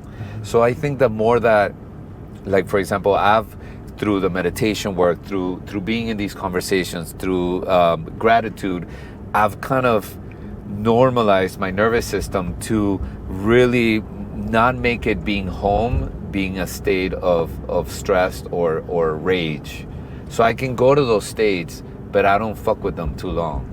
And I think that's what starts to happen. Like the rage will be there, or the anger, nothing wrong with them. Welcome. It's like a little kid. Like a little kid is crazy, like falls off and breaks a vase. Like you're not gonna yell at him and go nuts, and you're gonna be like, oh wow, it's okay. I just got mad. It's fine. You know what I mean? Oh, is this the beach? Yeah, that's the beach. Well, they're building this. Yeah. They're building this. Yeah. We were at the beach before. Shaq, why are we not at Kite Beach? I go already the beach. No, let's go back and forth. Kite Beach, yeah. Yeah. So I think that that rage, that anger, will just kind of lurk its ugly head for a second. Do you have and go staff? away. Huh? Do you have staff? Like people that I work with? No, Yeah. people that work for you. Yeah, that yeah. You pay salaries. Yeah, I have a team. Yeah. Okay. Do you get angry when they don't do things the way you like it because you want to be perfectionist? And how do you deal with it? Yeah. No, I do. There's Okay. there are what those kind of a moments. boss are you if I ask them? Yeah. So I try to be fair. You Okay. know, I have a team, like I have a social media team, I have it, and I can feel that part of me that just like didn't do the post right, or like, you know, LA's going through fires and they're putting pictures of me in a bathing suit, and like my friends from LA are like, bro, like, can you take this thing off? And Wow. and then I have to write to them like, hey guys, like, can you remember my network is in LA? Like, please. But so I can start like that massive email or text, and then then like I said, it's just that then I'm like, you know what, these guys don't know, and they have other clients. Like my level of empathy jumps faster to override the program. That's what happens. Your level of empathy is gonna, like, you're gonna start being reactive, and empathy is gonna jump back in and goes, hey, relax. These guys are doing. Sure. And if empathy didn't catch me fast enough, then it's okay. Then I let it go, bro. Then I'm not gonna like submerge myself in a sea of guilt. Yeah. Like if I lost it, I lost it. Yeah. And then you know what I found? Like sometimes when I am reactive and I don't go into it like, you know what, I should send a text and be like, hey, I'm sorry. Then when I let it go, I get a text from them saying, hey, thanks for calling us out on this. I wish other clients would do it. Oh, wow. All because I let it go. So you could be whatever way you Wow. want to be. Just let it go. Yeah, you're almost manifesting that. Yeah.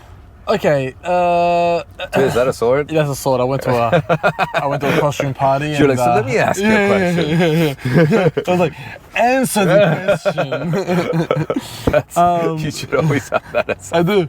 But have it like, I don't know, or just be like, so I was thinking. If, you know, no, when you have like pretty girls, so I was thinking, if you don't go out with me. Yeah, exactly.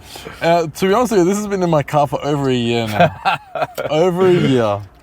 What if that's like your stick? Like there's unexpected props out of nowhere, but they have to could be do. very like random. I also have a microphone, but it's a Like fake you microphone. need a crystal ball. Like if you I could should get do it, something. like get stuff that just throws I people can off. mount something here. Yeah, turn it into a whole thing. Something. I've got a microphone, a fake one. Yeah. So we like do karaoke, but like when music's on, we can just like grab it. If I'm on a date with a girl, we go somewhere. yeah. Because there's a champagne, there's a fridge here with champagne. Okay. So on the good. way Yeah. we drink and do karaoke. Yeah, but So- I love it's a the vibe. randomness stuff. Like I don't know, it's like, What? is that What a is sword? You mentioned fight or flight. That is something that doesn't work for us anymore. Okay? Back, 500 years ago, 1,000 years ago, we needed it. Yeah. If I see a lion, am I Yeah. going to run or am I going to fight it? If I Yeah. see the tribes, the Kazakhs, the Mongolian, Right. tribe coming to my village, what am I going to do? Am I going to run or am I going to Yeah, fight? right now, that doesn't work for us anymore, in my opinion, because I feel like that's when people say things that they don't mean because they're in the fight or flight stage. Yeah. And it takes, I'm forgetting the part of the brain, but it takes on average 20 minutes for for any information to hit the logical part of the brain, where you can make sense of something, and then you can go back with a rational response without being attacking or, you know, really wording out your feelings. Yeah. I think that's half the issue, especially like in my previous relationships. They would be like, no, we need to talk about this now. And I'm like, I need time.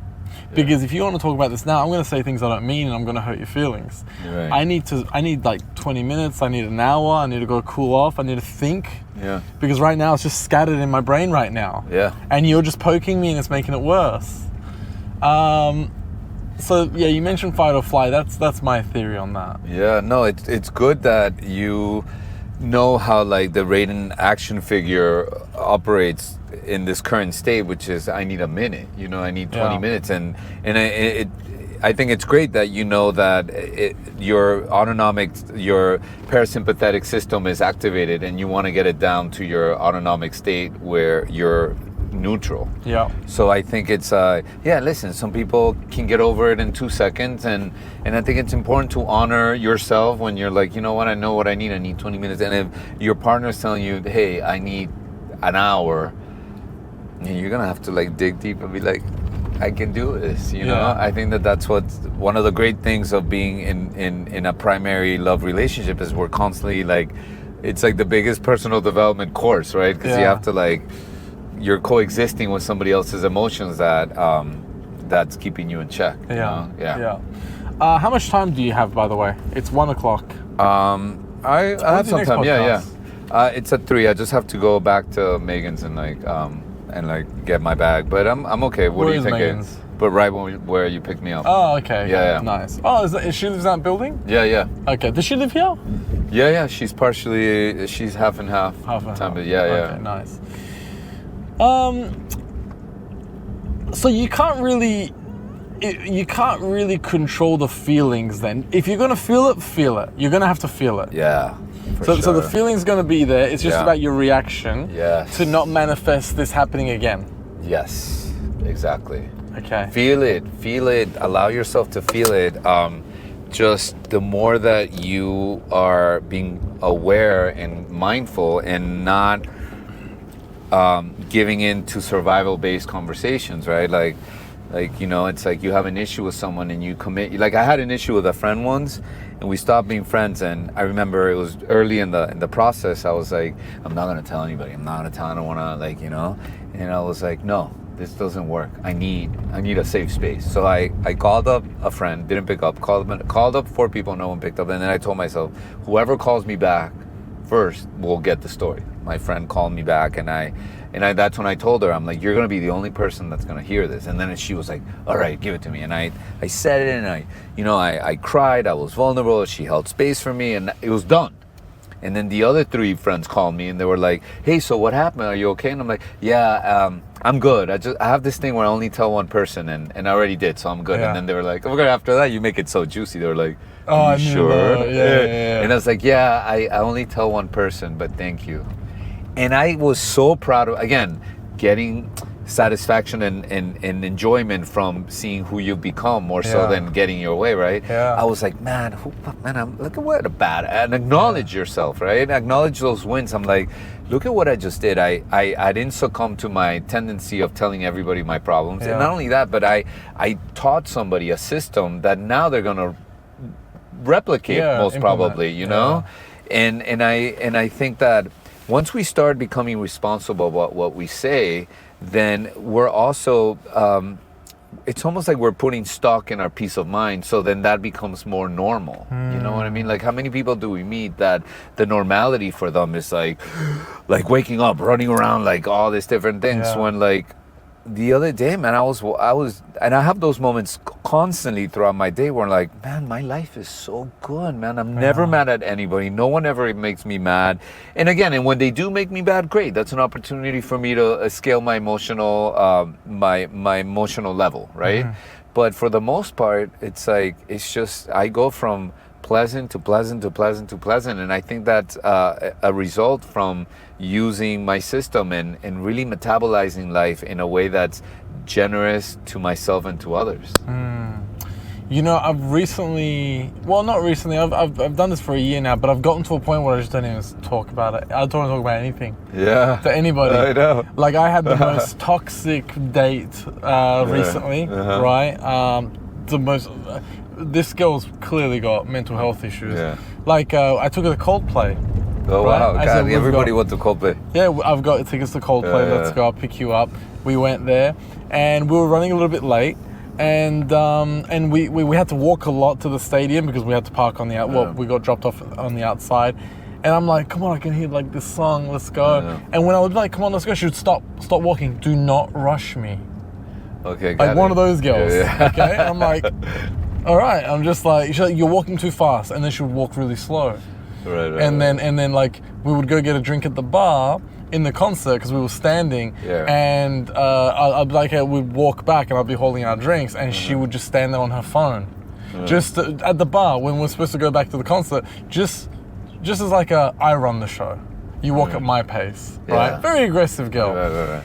Anyways, shit got a little bit worse. She started punching me in my arm. I said sounds to her, like the best date I ever. said to her, listen, I'm going to catch a cab for you. Like, I don't want you to come with me. And she started crying. And, okay, let's take... I didn't tell anybody. My friends know her, everything. I didn't tell anybody. My friends called me the next day. I spoke to them. Yeah, this, that, moved on. I didn't even want to talk about it. Right? So I don't know. I don't know. Is that a good thing? That you didn't want to talk about it? I don't need to. I think that's great. I think it's great because, again, it's what I was saying before about what do we want to be known for? Do we want to be known for, and this happens to all of us, by the way, do we want to be known for that guy that has like terrible dates, or do we want to just like not hide? And again, it's not about repressing. Like, I'm sure you maybe you had your one or two friends that you wanted to tell them about what happened, but the more that you tell that story, right?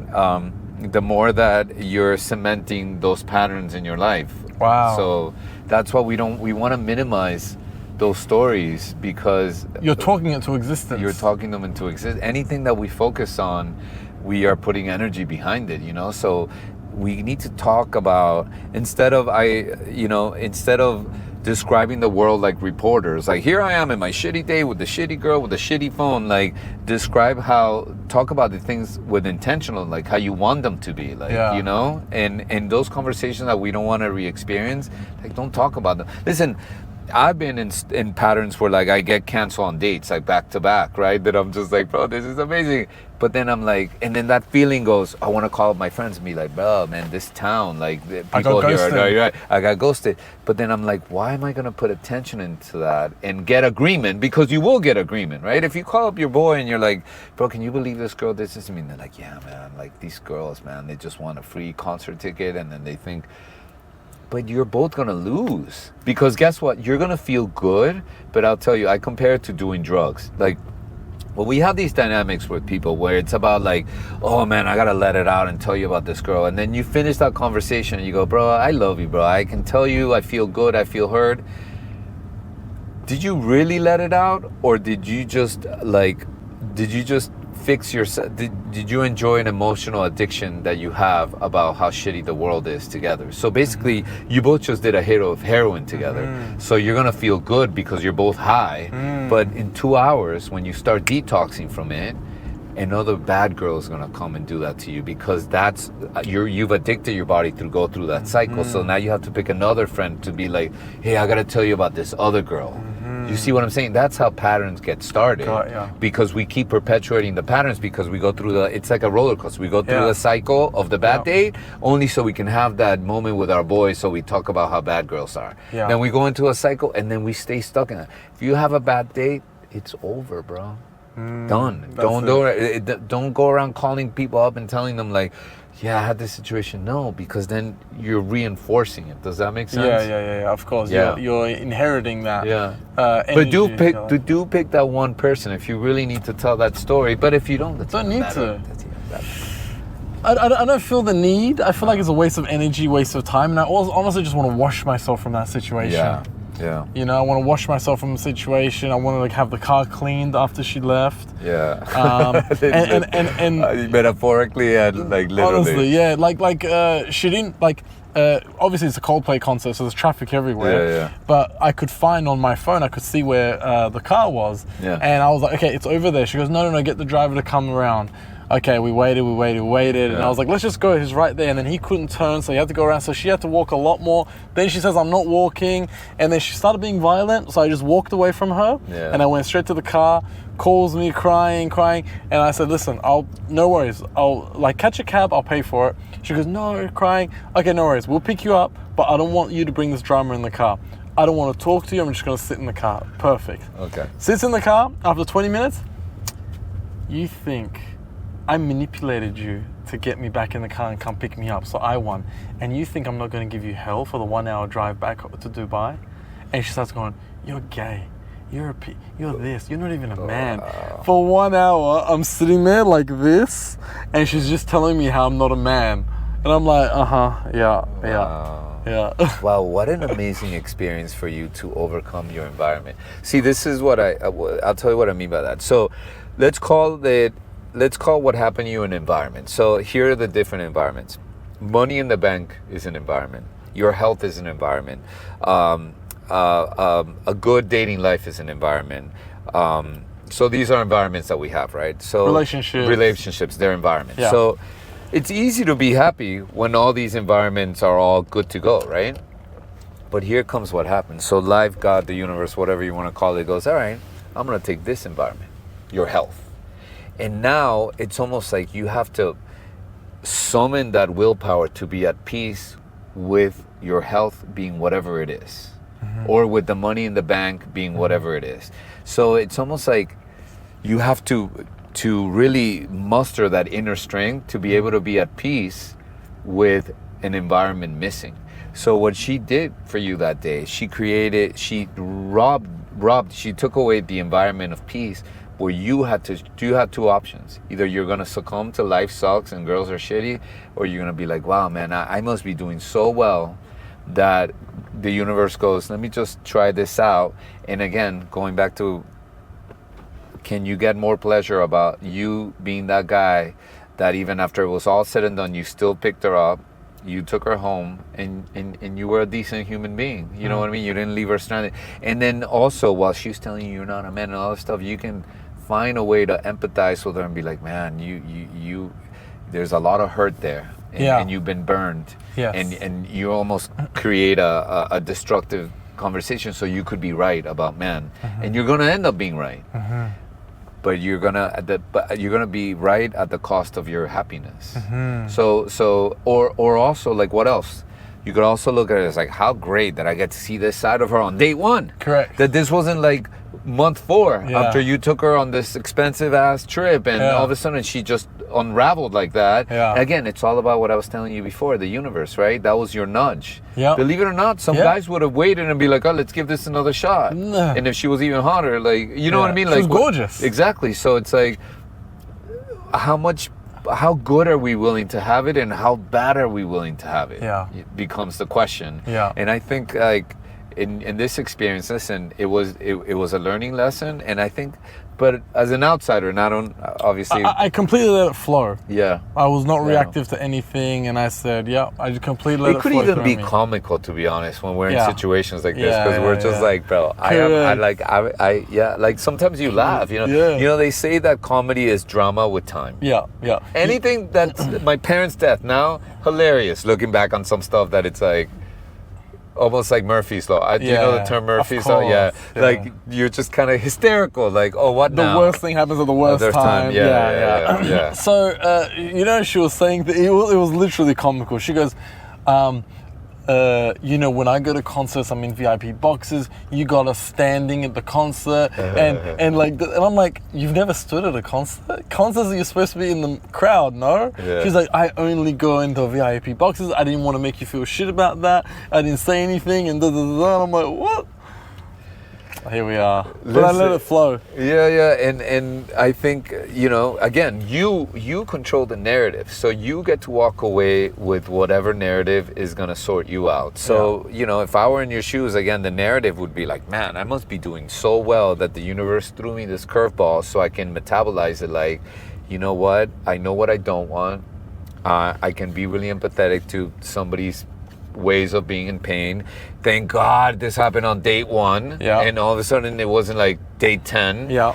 And see, so there's so many things to take away from that will give you gratitude and happiness and just an overall feeling of gratefulness versus like the shitty narrative of like Dubai girls are this, like nothing ever works for me, or whatever narrative like we sometimes go into. Yeah. Honestly, I think this is something that I've really been blessed to be born with. I've always been king of chill. Yeah. King of chill. It's all good. It'll pass. Yeah. You know what I mean? Like even bad experiences are good experiences because they're memories. Oh yeah. Right? Yeah, and they're good stories. You know, Yeah. you know that saying like, bad decisions make good stories. Like, Yeah. so you can tell that story. Don't use her name, but it is a good story to be like, yo, can you believe like this happened? And you know, again, there's no right or wrong. It's like I think. But that was the worst day I've ever been on, and that was 2 days ago. Yeah. Ever been on. Yeah. Ever. But we all kind of need those stories, And right? I tried to go like, I was like, I'm gonna go out with this. I'm gonna go like out, like I'm gonna go over and beyond concert. You did a great thing. I think. Listen, I think the takeaway for sure is how you were able to neutralize that environment and how you were a nice guy even till the end. Oh, she thinks I'm an asshole if you speak to her now. But anyways. But you know how you were. Yeah, 100%. Okay, so what's wrong? Do you need to go bathroom? No. Okay. What Just watching the beach. Yeah, it's gorgeous, right? So how is is it nice? Like how cold is it? Have you never been here? I've never been in the water of. But you've been to Kite Beach. Yeah, I have been to Kite Beach. You've I mean, walked I ate at the beach club at the. What's the name of the building again? The Burj Al Arab. Burj Al Arab. Yeah. You know, there are some people that aggravate you very easily. Okay, very easily. Everyone has them. I have them, and it's whenever I speak to them, I get. Almost sometimes, if it's a confrontational phone call, after the phone call, my hands are like this. My nervous system is high. Yeah.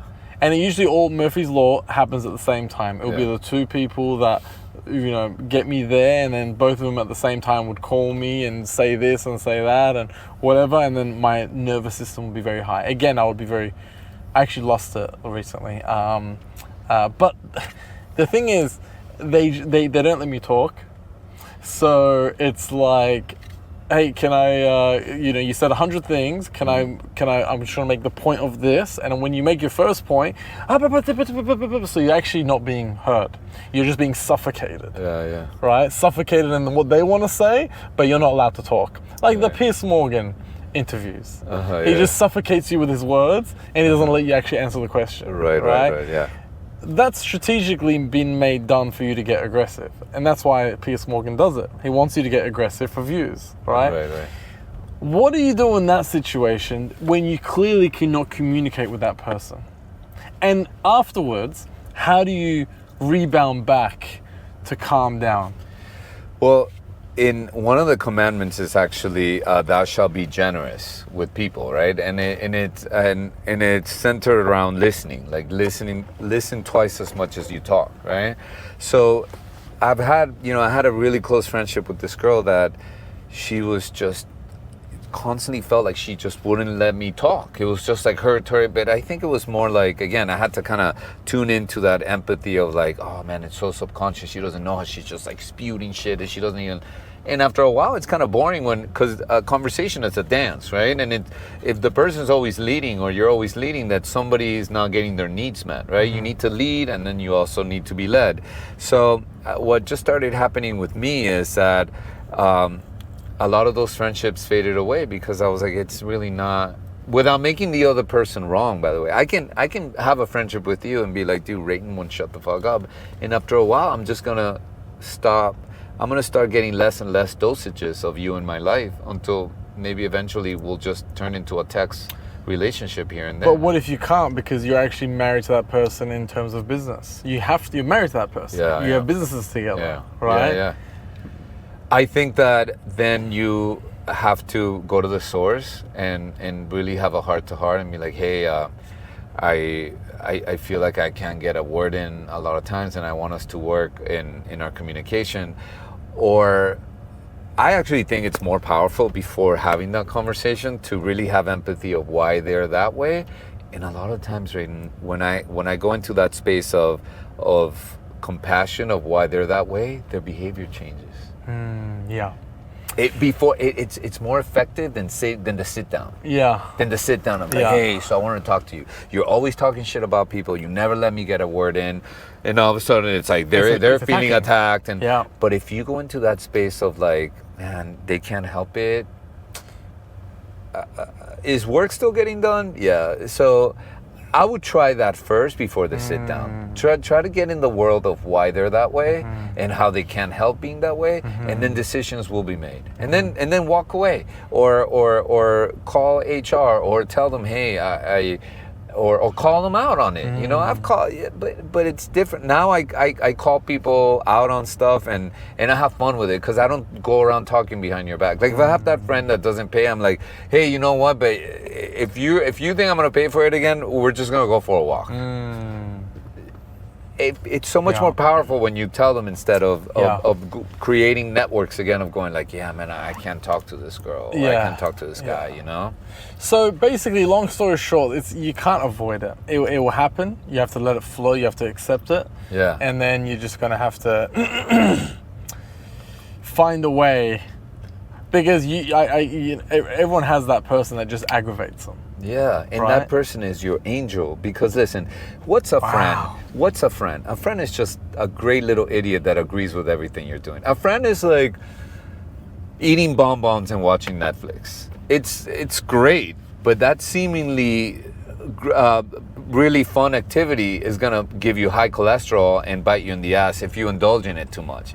But an enemy, bro, or someone that triggers you is like the boot camp that fucking makes you work out. I'm not saying it's fluffy like watching Netflix, right? But it's gonna develop your mental fitness, your love. And look, an enemy or someone that triggers you, guess what it's really doing?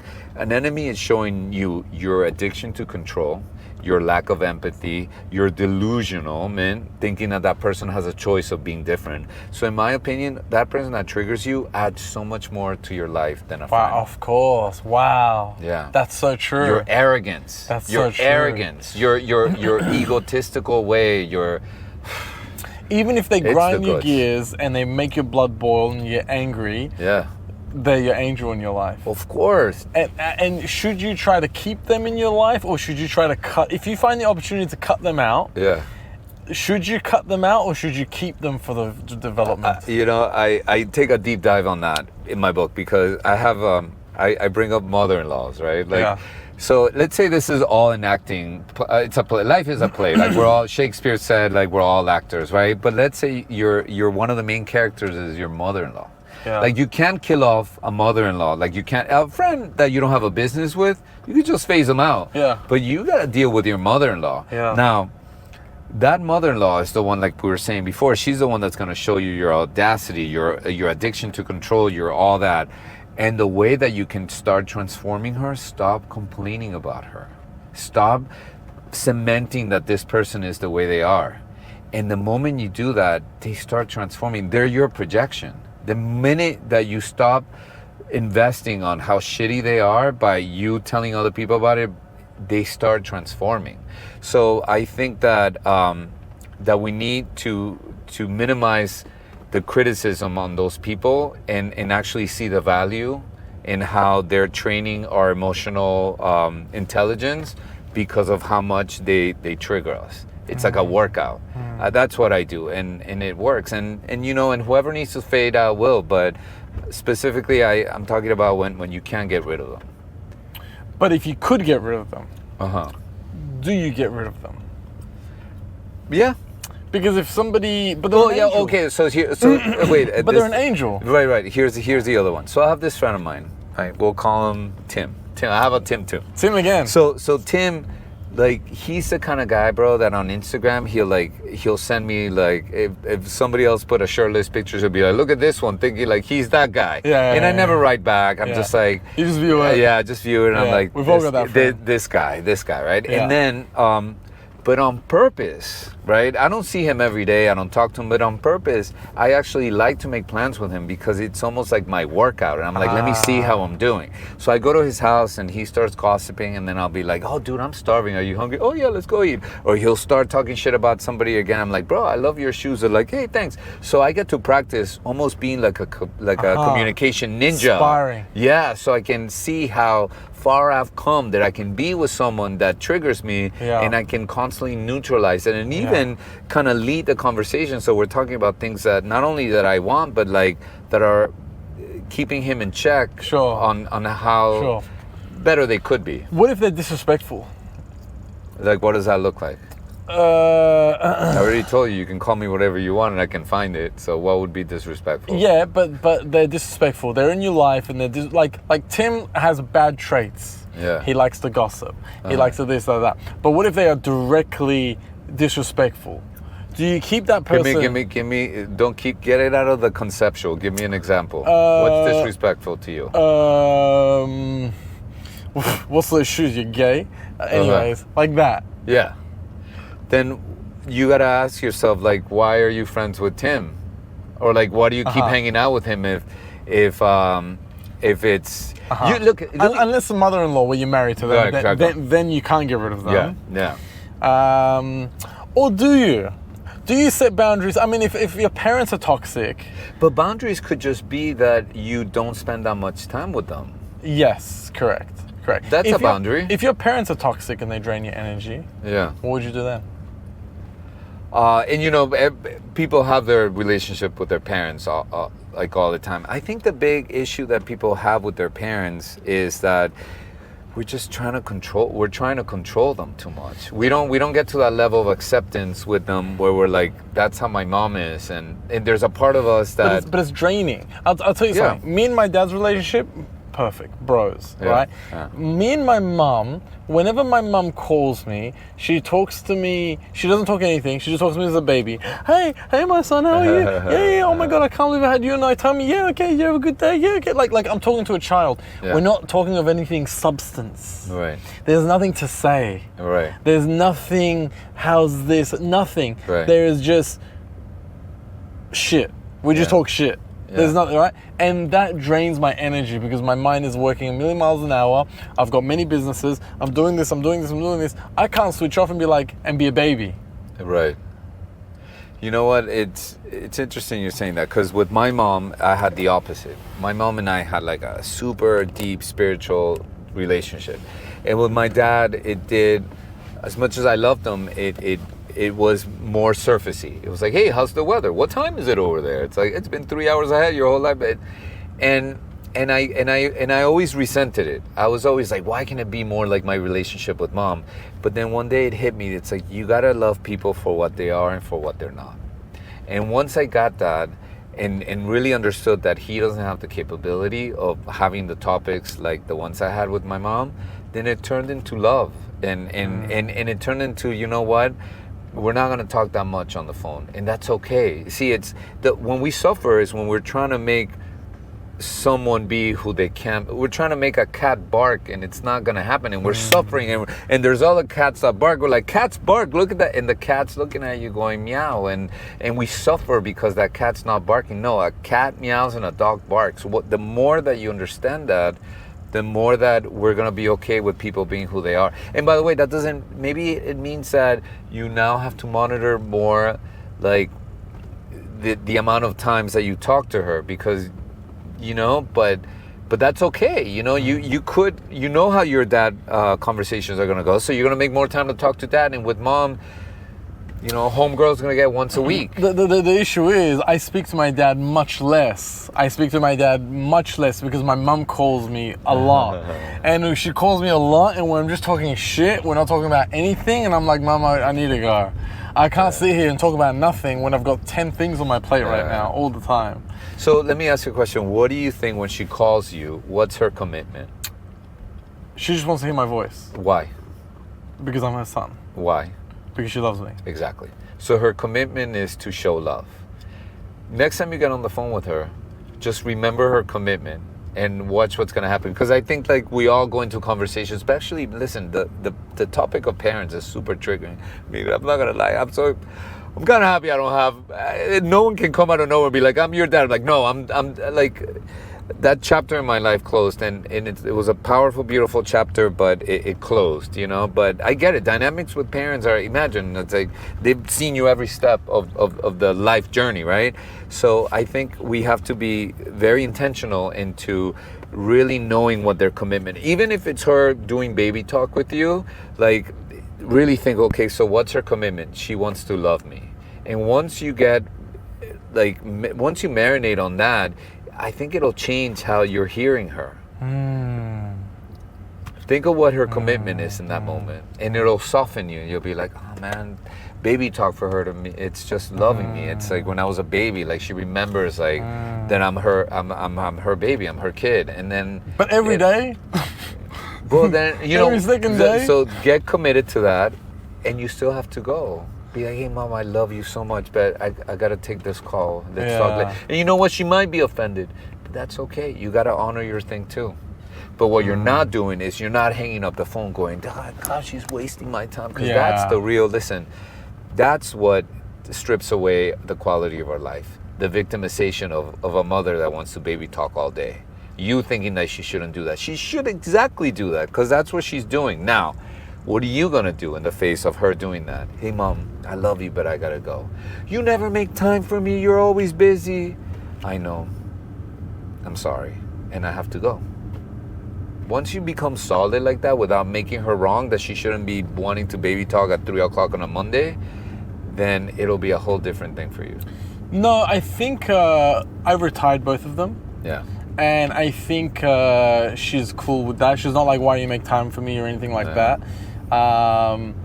And I know she's proud of me and stuff like that, but it's like, she just wants to hear my voice. I think that's all it is. She's not like, why you make fun.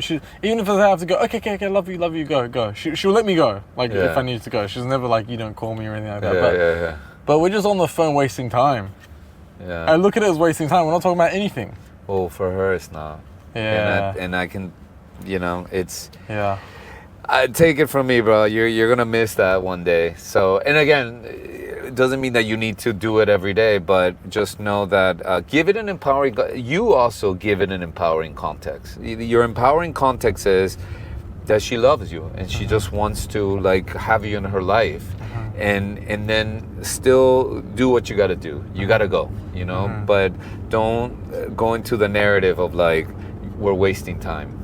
Go into the narrative of like she loves me and she wants to hear from me.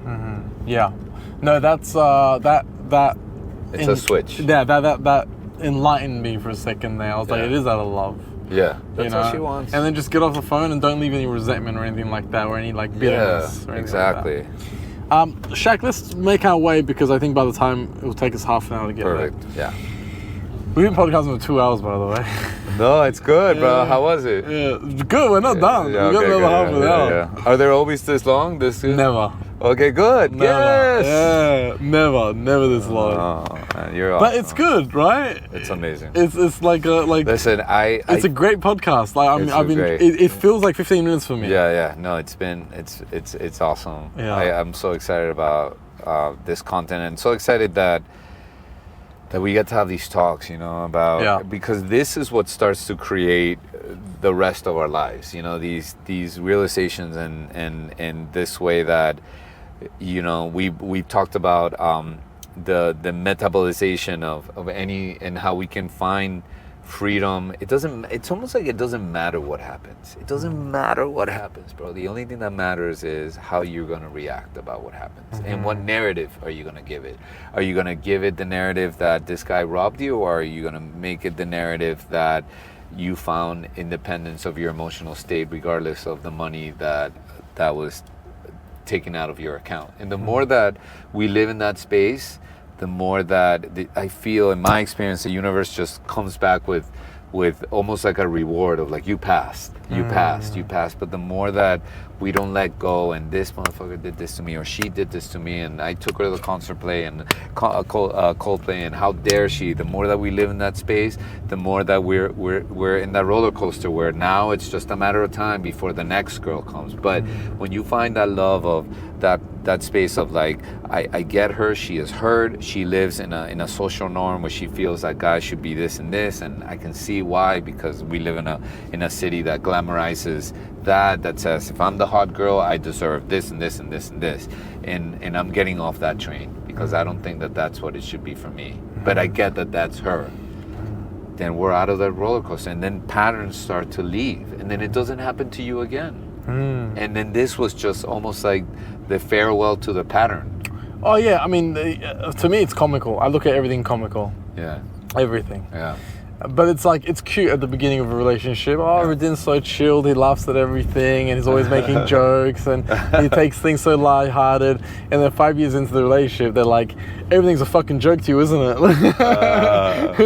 You know, at the beginning, it's cute. Yeah. After 5 years, like, everything's a fucking joke to you. Yeah. Yeah, no, that's so funny. So tell me another commandment. So, like I said, it's, you know, we need to figure out, millions of people would kill to be in our shoes. This is temporary. I think, again, I'm going back to my parents passing. It was it was just the most profound thing that happened to me, because it reminded me that it's almost like their passing made me realize that now I can live, because since now I truly get from the core of my being that this is not real, like I'm more inclined to take chances on things, because at the end of the day, it's like no one makes it out of here alive, you know? So whatever is triggering you, the bad day, the loss of the investment, it doesn't matter, because it's temporary. We're all passing by. You're not taking any of this stuff with us. So I think that fully embracing the mortality that we have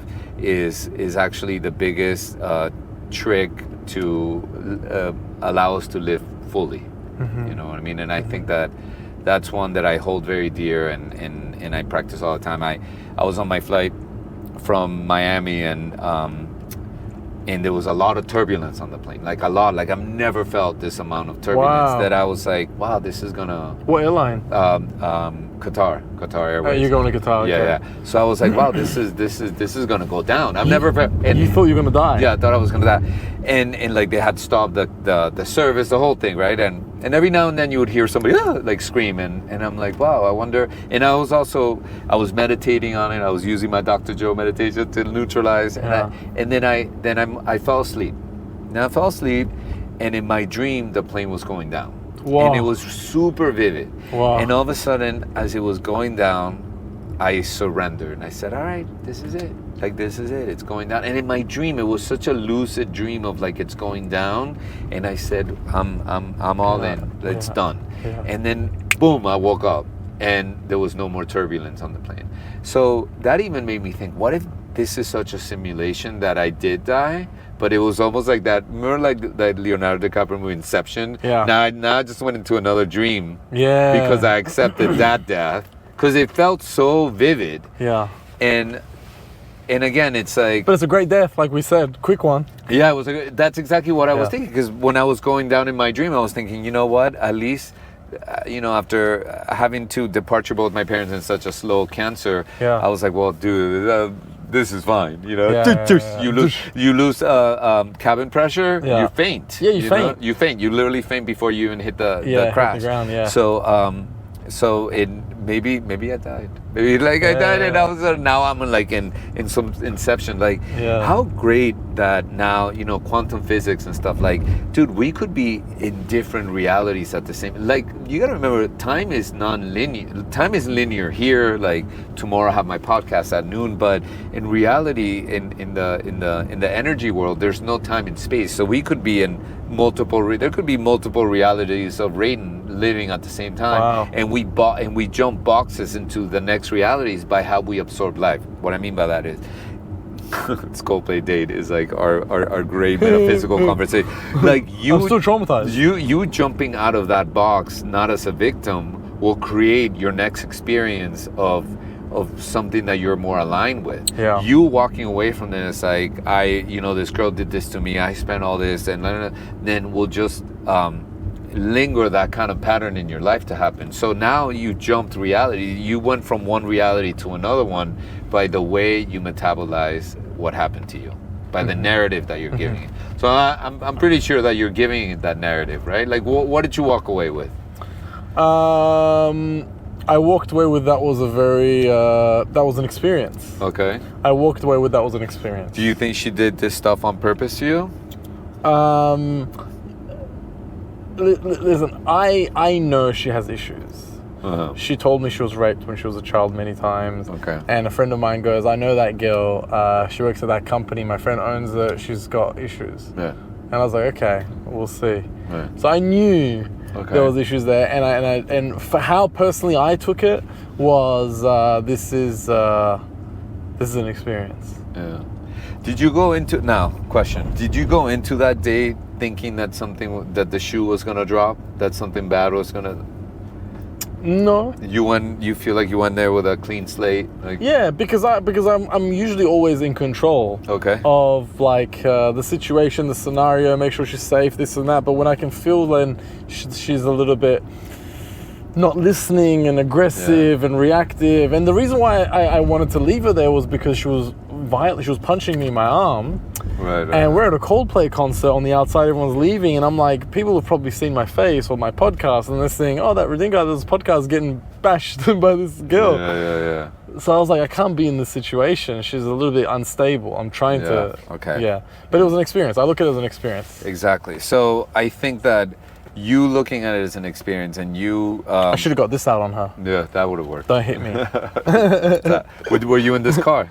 Yeah. Okay. Yeah. So I think you giving it a narrative that didn't put you in the victim state is going to help you to jump into other realities that you're more in alignment with, you know? Yeah. And looking at it as it was a learning lesson, and maybe next time that you hear of something like that, why even bother? Like, you know what I mean? If a friend comes to you and tells you like, hey, this girl is really gorgeous, but I've heard A, B, C, D, maybe you'll carry this as a lesson, be like, you know what, I'm good. You know what I mean? Well, to be honest with you, I bought the ticket for somebody else, and then they couldn't come, and then I was like, do you want to go? Yeah. So it was like perfect. that. I could have got one of my boys, but it's a Coldplay concert. You want to dance with a girl, you know? It was an experience. Yeah, it's an experience. And she's drop dead, huh? Drop dead gorgeous. Yeah, it sounds like she. Coldplay concert was okay. It was amazing. I mean, look, it's just I should have got seated tickets. Because when you're standing, they're this small, and you know, so many people. People were camping out from like 11 a.m. The concert started at 8 to try to get the front.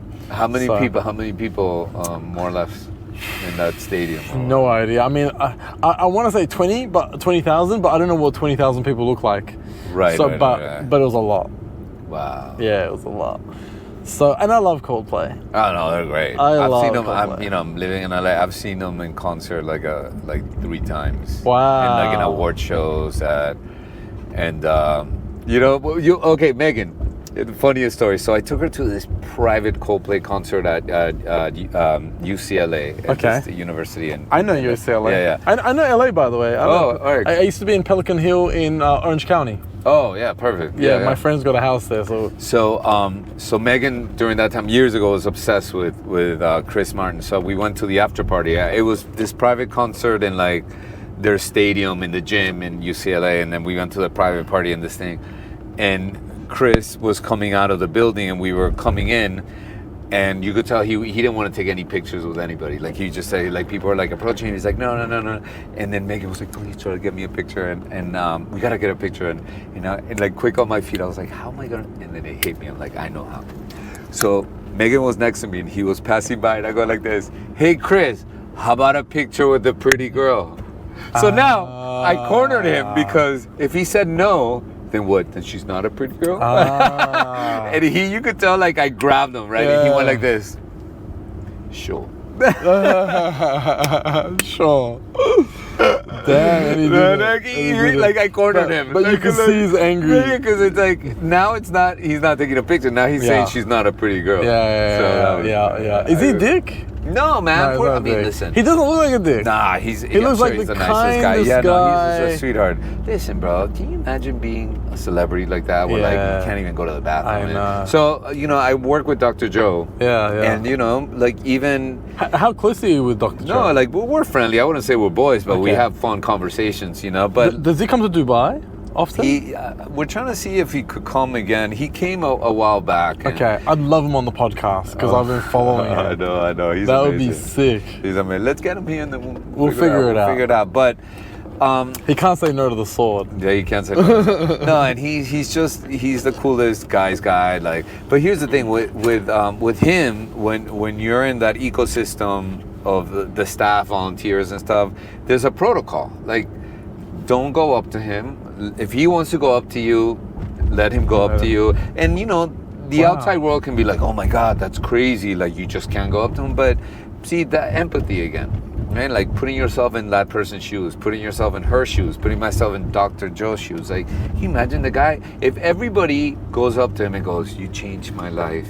I had this issue with my mom, or you cure me from cancer, then the guy couldn't even go to the bathroom. Yeah, sure. So out of respect, because I know he has to be on for 10 hours a day, literally helping so many people, I'm not gonna get into his face. Yeah. And if he wants to shoot the shit with me, yeah, man, let me be a place of like, hey, let me be a safe haven for you where you can be a normal human being and make a joke here and there.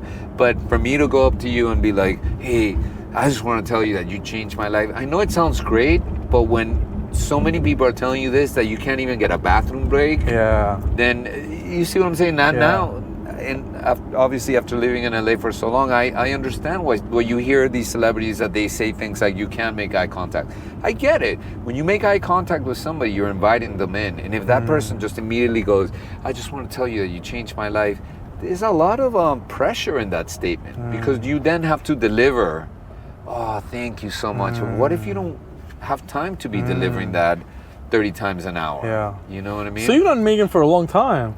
Yeah. A long time. Yeah, like 12, 13 years. Wow. Yeah, we go way back, So what part of LA did you guys grow up? Like Hollywood, West Hollywood. Okay.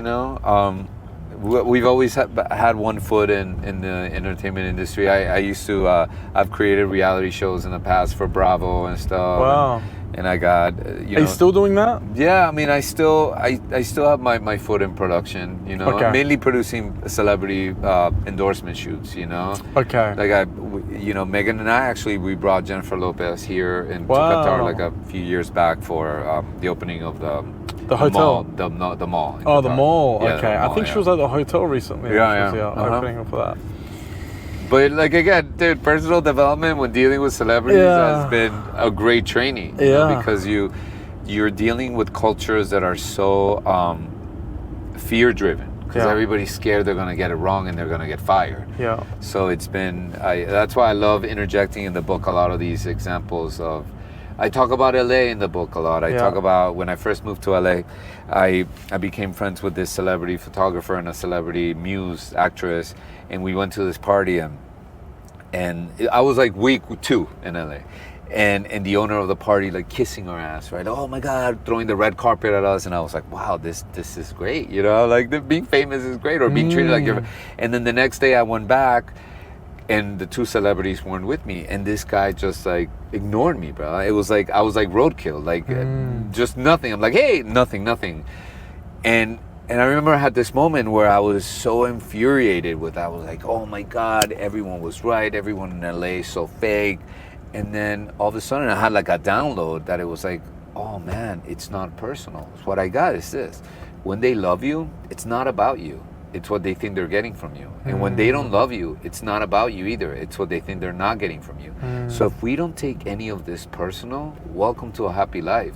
And listen, I can extrapolate this not just to LA, but LA is just like human life an augmentation, right? But it's anywhere in the world. It's like, I mean, I don't want to say like people are just transactional, but in reality, it's like, why do people kiss anybody's ass? Because in their mind, they're saying, you're going to help me get somewhere, even subconsciously. And why do people not pay attention to people that can't create value to them? Because they're thinking, well, we're not going to do anything for each other. So why allocate the time? So as we are living our lives and climbing up our own personal ladders, whatever yours are, whatever mine is, how about we just don't take this thing personal, and then we could just enjoy it for what it is without the agenda that, I'll show you next time I'm famous, you're going to walk me into that carpet. Like, it's just not personal. There was I didn't bring anything to the table, but it's okay. I will. But without, like, not with a spite, but more like a game. Like, take this as a game. It's not personal. You know, when my mom was diagnosed with cancer, and I remember I had this moment where we went to the cancer clinic and they built like this. You walk into this thing and you could feel the millions, right? And I was like, man, this is a business. You know, this is like a $1 billion industry. And I remember like, this is so fucked up. And look at this money here making money out of people's death, essentially, right? And then I started watching the nurses, and I'm like, yeah, but they're feeding their family, and they have dreams and hopes and kids and grandkids, and then I realized that as long as you don't make it personal, then this is just a game. Does that make sense? Yeah. It's just everybody's trying to do their best. Everybody's trying to make it, to survive, and I think if we don't demonize, you know, the girl on the bad date or the CNN media salesperson that's trying to sell space, and they're following the protocol of like war stories and rape and murder. You know, CNN, for example, they're not in the business of making sure ratings, like stress levels, are at bay. They're in the business of eyeballs, and they're gonna stay committed to getting the eyeballs they need. And the eyeballs come when there's bad news. Why? Because our fight or flight system activates. But here's the mic drop thing. So we're all equipped with this fight or flight, which is our alarm system, which basically fight or flight tells you, I want you to know where the bad stuff is happening so you can be safe. That's what we watch bad news, because it's like, haven't you noticed? Did you watch the news? Because we want to know where the war is so we can survive. But the irony is, like, that same alarm system that's trying to keep you alive is the same one that's killing you by stressing you out, because it's making you watch and live that content. Do you see how nuts that is? So there's almost like a glitch in the machine where it's trying to make you it's trying to have you survive by killing you. Wow. But it doesn't know that it's killing you. Wow. It's almost like two consciousness happening at the same time. Yeah. The carnal human being survive. But then the spiritual's going, yeah, but you're gonna kill me at the end by doing this. Yes. And it's mic drop for me, bro. Once you get that. So it's like, but if we have the realization that this is all fake and not consume it and not fall into it, Yeah. that's the best way, no? Yes. Just to not get into it, because it's going to kill you anyways. Yes. Compared to them scaring you, this is going to kill you. And nothing's ever going to kill you. Like, nothing is going to kill you that CNN's reporting, unless it's probably like COVID and you're overweight or something. Listen, look at the whole conversation about AI, right? Everybody saw Terminator at some point in their life, so they think, you know, like, I can't remember they think the Terminator is eventually going to come. Like, the AI is going to get consciousness and the whole thing's going to, right? And it could happen, by the way, but maybe that'll be fast. Skynet. Yeah. Maybe it'll be fast. But how about you're that kind of person that is looking at AI like, you know what, like, I'm a content creator, and ChatGPT has allowed me not to get writer's block. I constantly get ideas, so then I can create content. So I think, you know, even technology, like, apparently, like, there's studies that when the radio came out in the early 1900s, it was actually invented in the 1800s, but it took years for it to come out because people thought it would destroy the world. Yeah. So I think before any big technological advances, there's always like a massive amount of fear of like what's going to happen when this comes out. Yeah. And I think definitely that's kind of what we're experiencing with the AI, that narrative of like Armageddon, the thing's going to come to an end. We can't stop it. Yeah. It's the next evolution for humanity, and there will be some great things about it, but there will also be some powerful lessons. Let's call them powerful lessons, Yeah. right? And I think that trying to stop something is just going to create resistance, and we're just going to suffer in the process. So let it go and allow it. Yeah. Because when I did a podcast with John Lee, he said to me, when they updated AI, they actually, without instructing it to, ChatGPT downloaded itself before deleting it and updating. Yeah. So they were actually going to delete it and update it, and then the ChatGPT actually downloaded itself. Yeah. So it has some form of consciousness where it's like, okay, they're about to kill me and have a new version. I'm going to download myself there. Right, like a safety net. Yeah. Yeah. Yeah.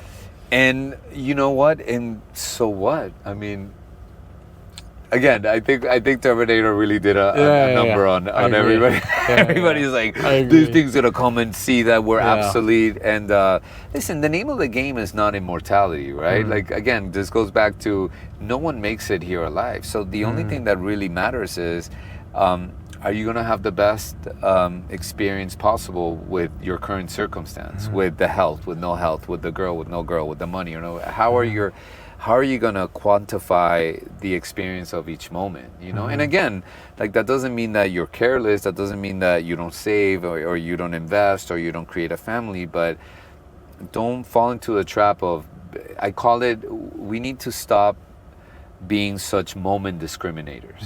This idea like, you know, this moment is okay, but when I get that boat, that's gonna be the moment. And then you get that boat and then the engine breaks and you're like, oh, when I get a boat with a good engine, or when I get a girl that her mom's not an alcoholic that's always calling me names.